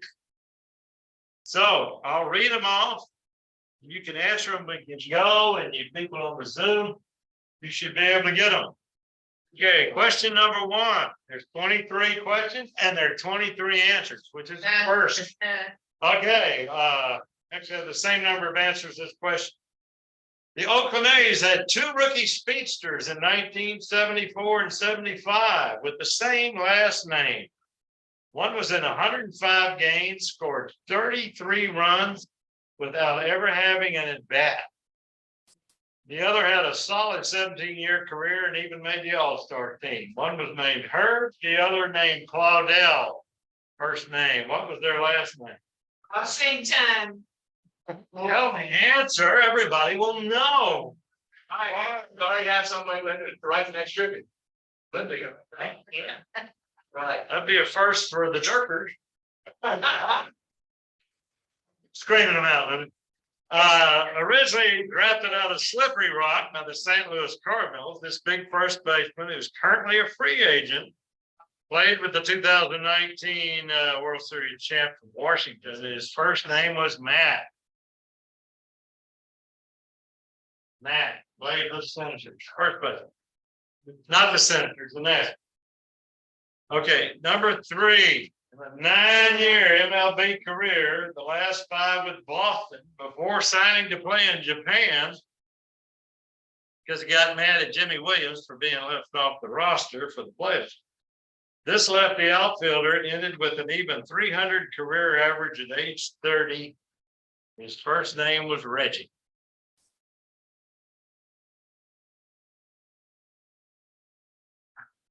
Switch hitter. Oh, lefty. Yeah. He was a switch hitter and then he went totally lefty. Okay. Now, number 4. This Cajun pitcher, along with Astros teammates Roy Oswalt, Kirk Saarloos, Brad Lids, Octavio Dotel, and Billy Wagner combined for a no-hitter against the Yankees on June 11th, 2003. 6-man no-hitter, only time in Major League history. His first name was Pete. Still is.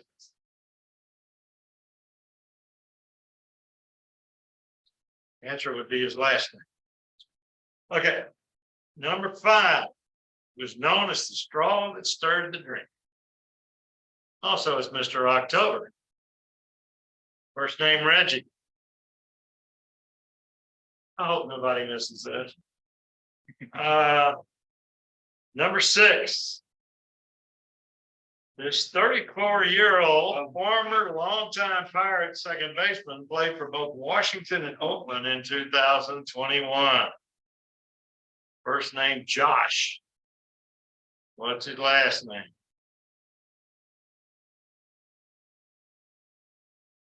Infielder. It was in Pittsburgh a long time and he's played for a few teams. Okay. Number 7. Acquired by the Dodgers in 2016, this 31-year-old recently re-upped as a free agent for 4 years after hitting 20 home runs for the Blues last season as their second baseman. First name Chris. He's a grinder. Ranger. Yeah. All right, number 8, the University of Houston grad and first draft pick, 2006 by the Pirates. Last pitched in the bigs for the Phillies in 2014. With the U of H, his first name is Brad. That one. Number 9. Known as the Big Train and an inaugural class inductee in the Hall of Fame. The first name of Walker. You need me to repeat that, Tony? What's that? You need me to repeat that one? No, Okay, you got it? All right. yeah. Okay, the 20-game winner and World Series star for the 65 Twins. His first name was Jim, but most people call him Matet. What's his last name? Got anything back there? Down the street. Let's see that. Okay. 10. 11. The Phils traded 5 players to get him from Oakland in 82. Had a nickname of 5 for 1. He played 9 of his 12 years with the Phillies and became the first player to ever homer twice in the first inning. First name was Vaughn.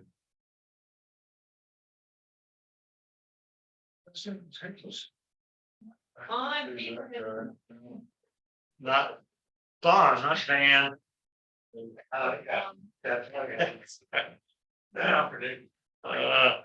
12, the right-handed pitcher averaged over 200 innings a year for St. Louis and Boston in the mid-70s and finished with over 100 wins for his career.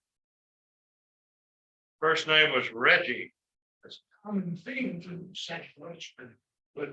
Another Reggie, yeah.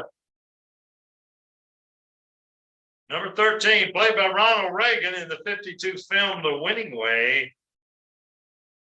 This 373 game winning Hall of Famer set National League records for shutouts. He starred in the 26th World Series for the Cardinals. First name was Grover. No Googling the answer.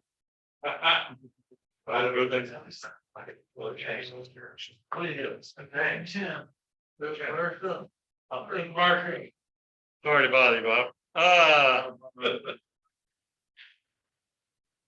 Okay, with his monster year in 1930, this former Cubs center fielder and Hall of Famer still holds the major league record for RBIs in a single season with 191.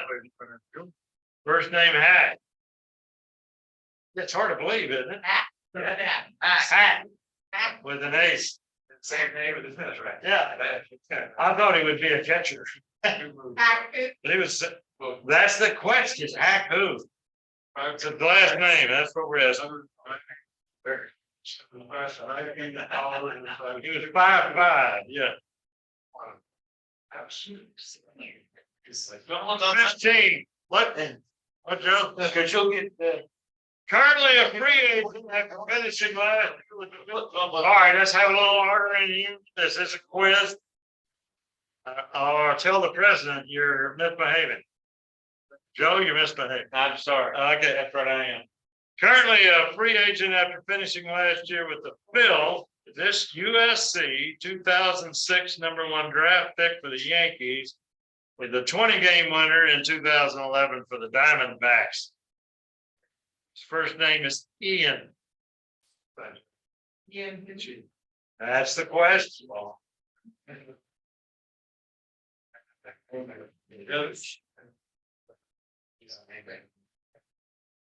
16. This tall left-handed pitcher almost brought the Astros home in the late 90s. Then sealed the deal later with the Diamondbacks. First name Randy. Throws the ball behind batter's head. Yeah, John Trucker.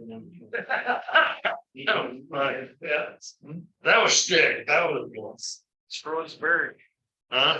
He killed Bird too with the second pitch.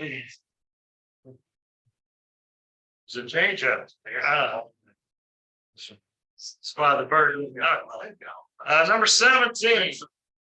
From 1983 to 1999, this speedy outfielder played for 9 different teams.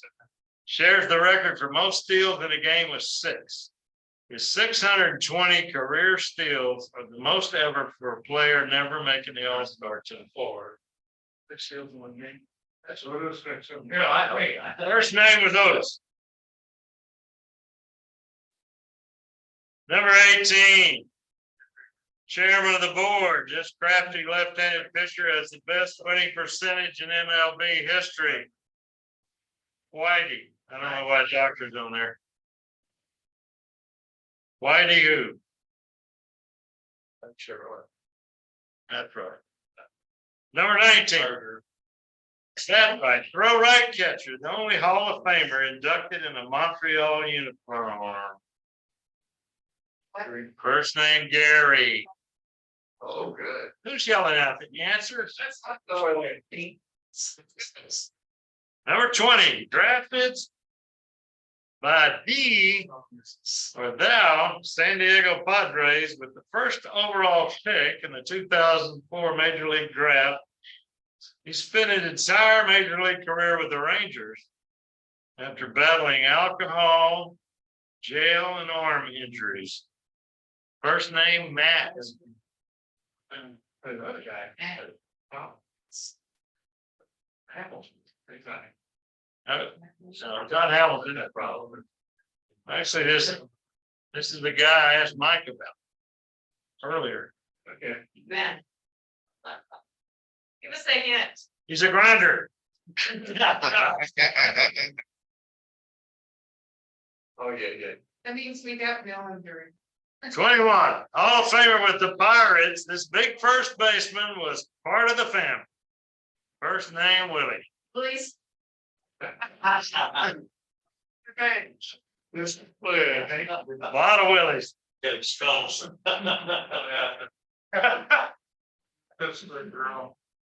Number 22, breaking in with Atlanta in 59. His bat left. He was a bat left, throws left, and the regular right fielder for the Colt 45s till they became the Astros, 62, 63, 60, or 65. The 45s. He then moved on to the Angels, finishing with the Cubs. His first name was Al.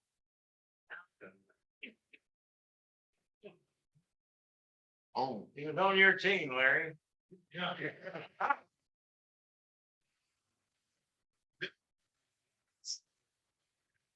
He doesn't. Pretty broke in with the Braves. 59. Yeah, Yeah, you said it like, they were Milwaukee. you're right. They were Milwaukee. I stand. Correct. Good call. He broke in with the Braves. Yeah. They were Milwaukee. Yeah. Okay. The last one is the number 1 pick for the Astros in 1976. He was 15-0 his senior year in high school with a 0 earned run average. After 2 years in Houston, he was traded to Seattle for Craig Reynolds. He led the American League in strikeouts in '82, finished his career in Japan, He also played for the White Sox, Royals, Angels, and Rangers. First name Floyd. And that's all of them. Anybody need any of them repeated? Some presidents I've never heard. Yes. Well, that's all right. Were all the last names presidents? No. Up until the last. Hey, Mike. Can you repeat number 3? Number 3. In a 9-year major league career, the last 5 at Boston for signing to play in Japan. Lefty outfielder ended with an even 300 career average. He retired at age 30. First name was Reggie. Oh, wait a minute. We're starting at- He asked me number 3 on me. Oh, are we going through it? Making sure we know the Yes. answers. Well, if you want me to repeat one, I will, then we'll go through them and we'll tell the answers to the ones who haven't already called it. All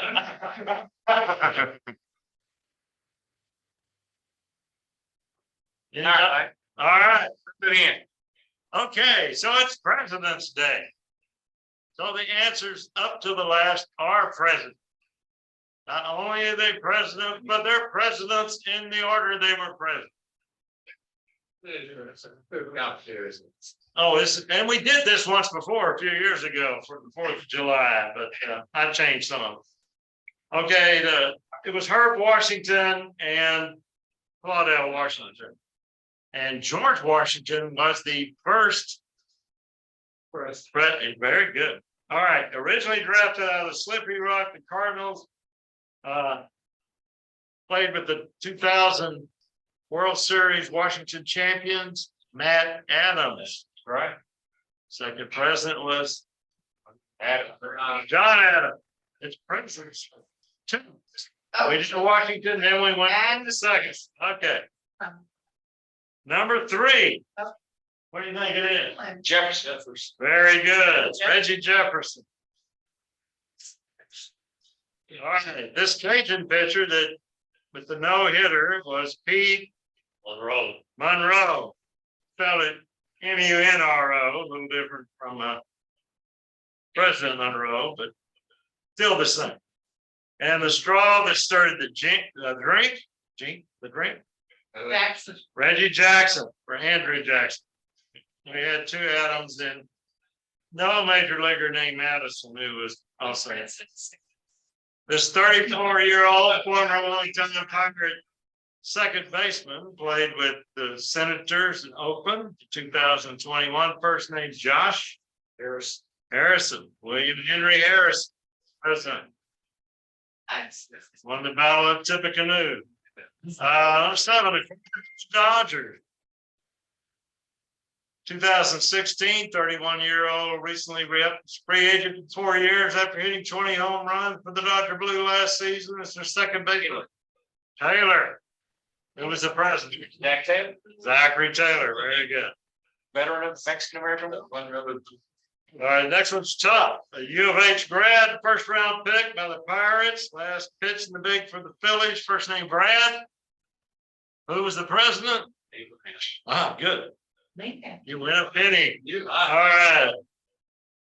Notice the big train. Inaugural class inductee in the Hall of Fame. First name Walter Johnson. And he didn't get impeached like Andrews did. Yes. 20-game winner and World Series star for the 66 Twins. Grant. President. Grant. Ulysses. Ulysses S. Grant. Checking you guys. This is baseball, not world history. But you are, you do have a doctorate in American history. You shouldn't have seen it right. And the Phils traded 5 players to get him in 82. He played 9 of his 12 years for them. The first player to ever homer twice. First name Vaughn. President. Yeah, you've been to his stadium, haven't you? Hayes. Where am I? 12. Well, Reg. right-handed pitcher. Reggie Cleveland. Very good. The president. Cleveland. All right, there we go. Grover Cleveland. Yeah.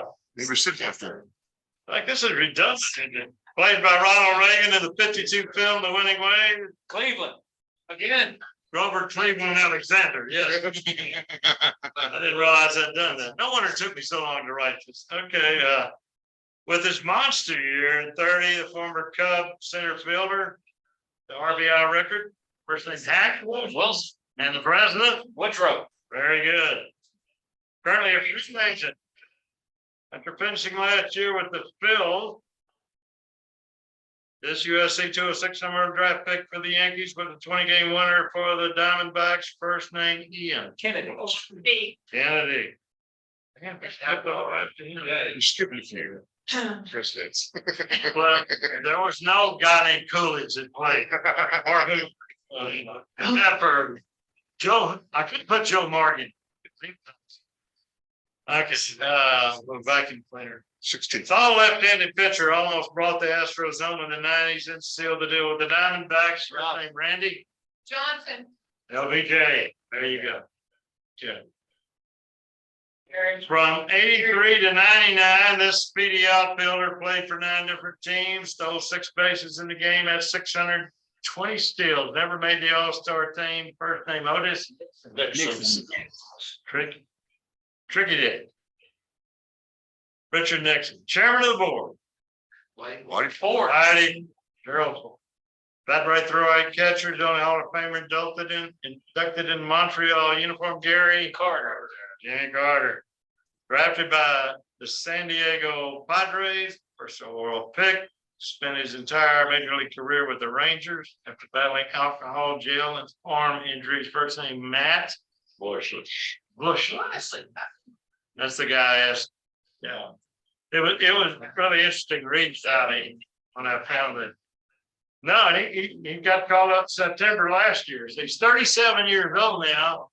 He has a new fan in me from researching this. I'm gonna see how he does next year. All right, so Willie Stargell was not a president. You're correct. Yeah, You said it. but he got elected MVP. All right, so you got 21, 22. That's right. Larry, Matt left, played 3 years when you were playing for the 45s. Who was your right fielder? Al Spangler. Spangler, Lindigo. Yeah, Al Spangler. And the last one was the #1 pick for the Astros in '76. Lloyd.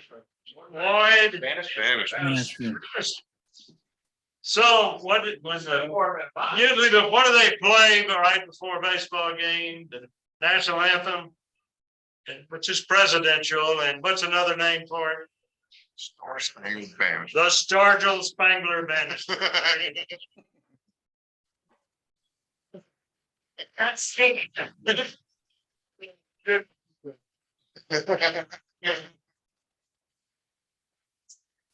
Count 'em up. Oh, who's okay.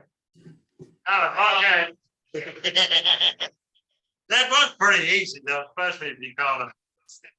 All right, who got 15 out of 23? Earl, Wow. Joe. You play what? Who got 15? John got 15. John again. All right, who got 16? 17. Oh, my goodness. Whoa. 18. 19. Ron got 20. I got 20. 21. I got 20. 22. Right, you got 23, 23. 22. Which one? That Bush one. Couldn't believe it. That's pretty well. Celebration Cleveland. Well, he's like 20. Yes, that's right. That's why I had 2 questions. All right, Herb, you win. You got right the next one. I predicted the winner would get over 20. That's by far the easiest one we've ever had. But it was a good one, very well done. I had to do a spank. All right, everybody, I know this went long, but we had 3 great speakers and a great trivia contest. So next month, we are meeting on 21st. We'll have to send out some information for around the 8th or 9th, and maybe Bob will send out a reminder. I'm gonna be out of town the 8th all the way into the 20th for my anniversary.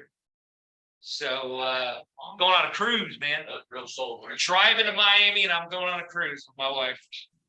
And my dad's going too, so you know, I gotta take an 80-year-old man. Trip to Miami. So that's gonna be great.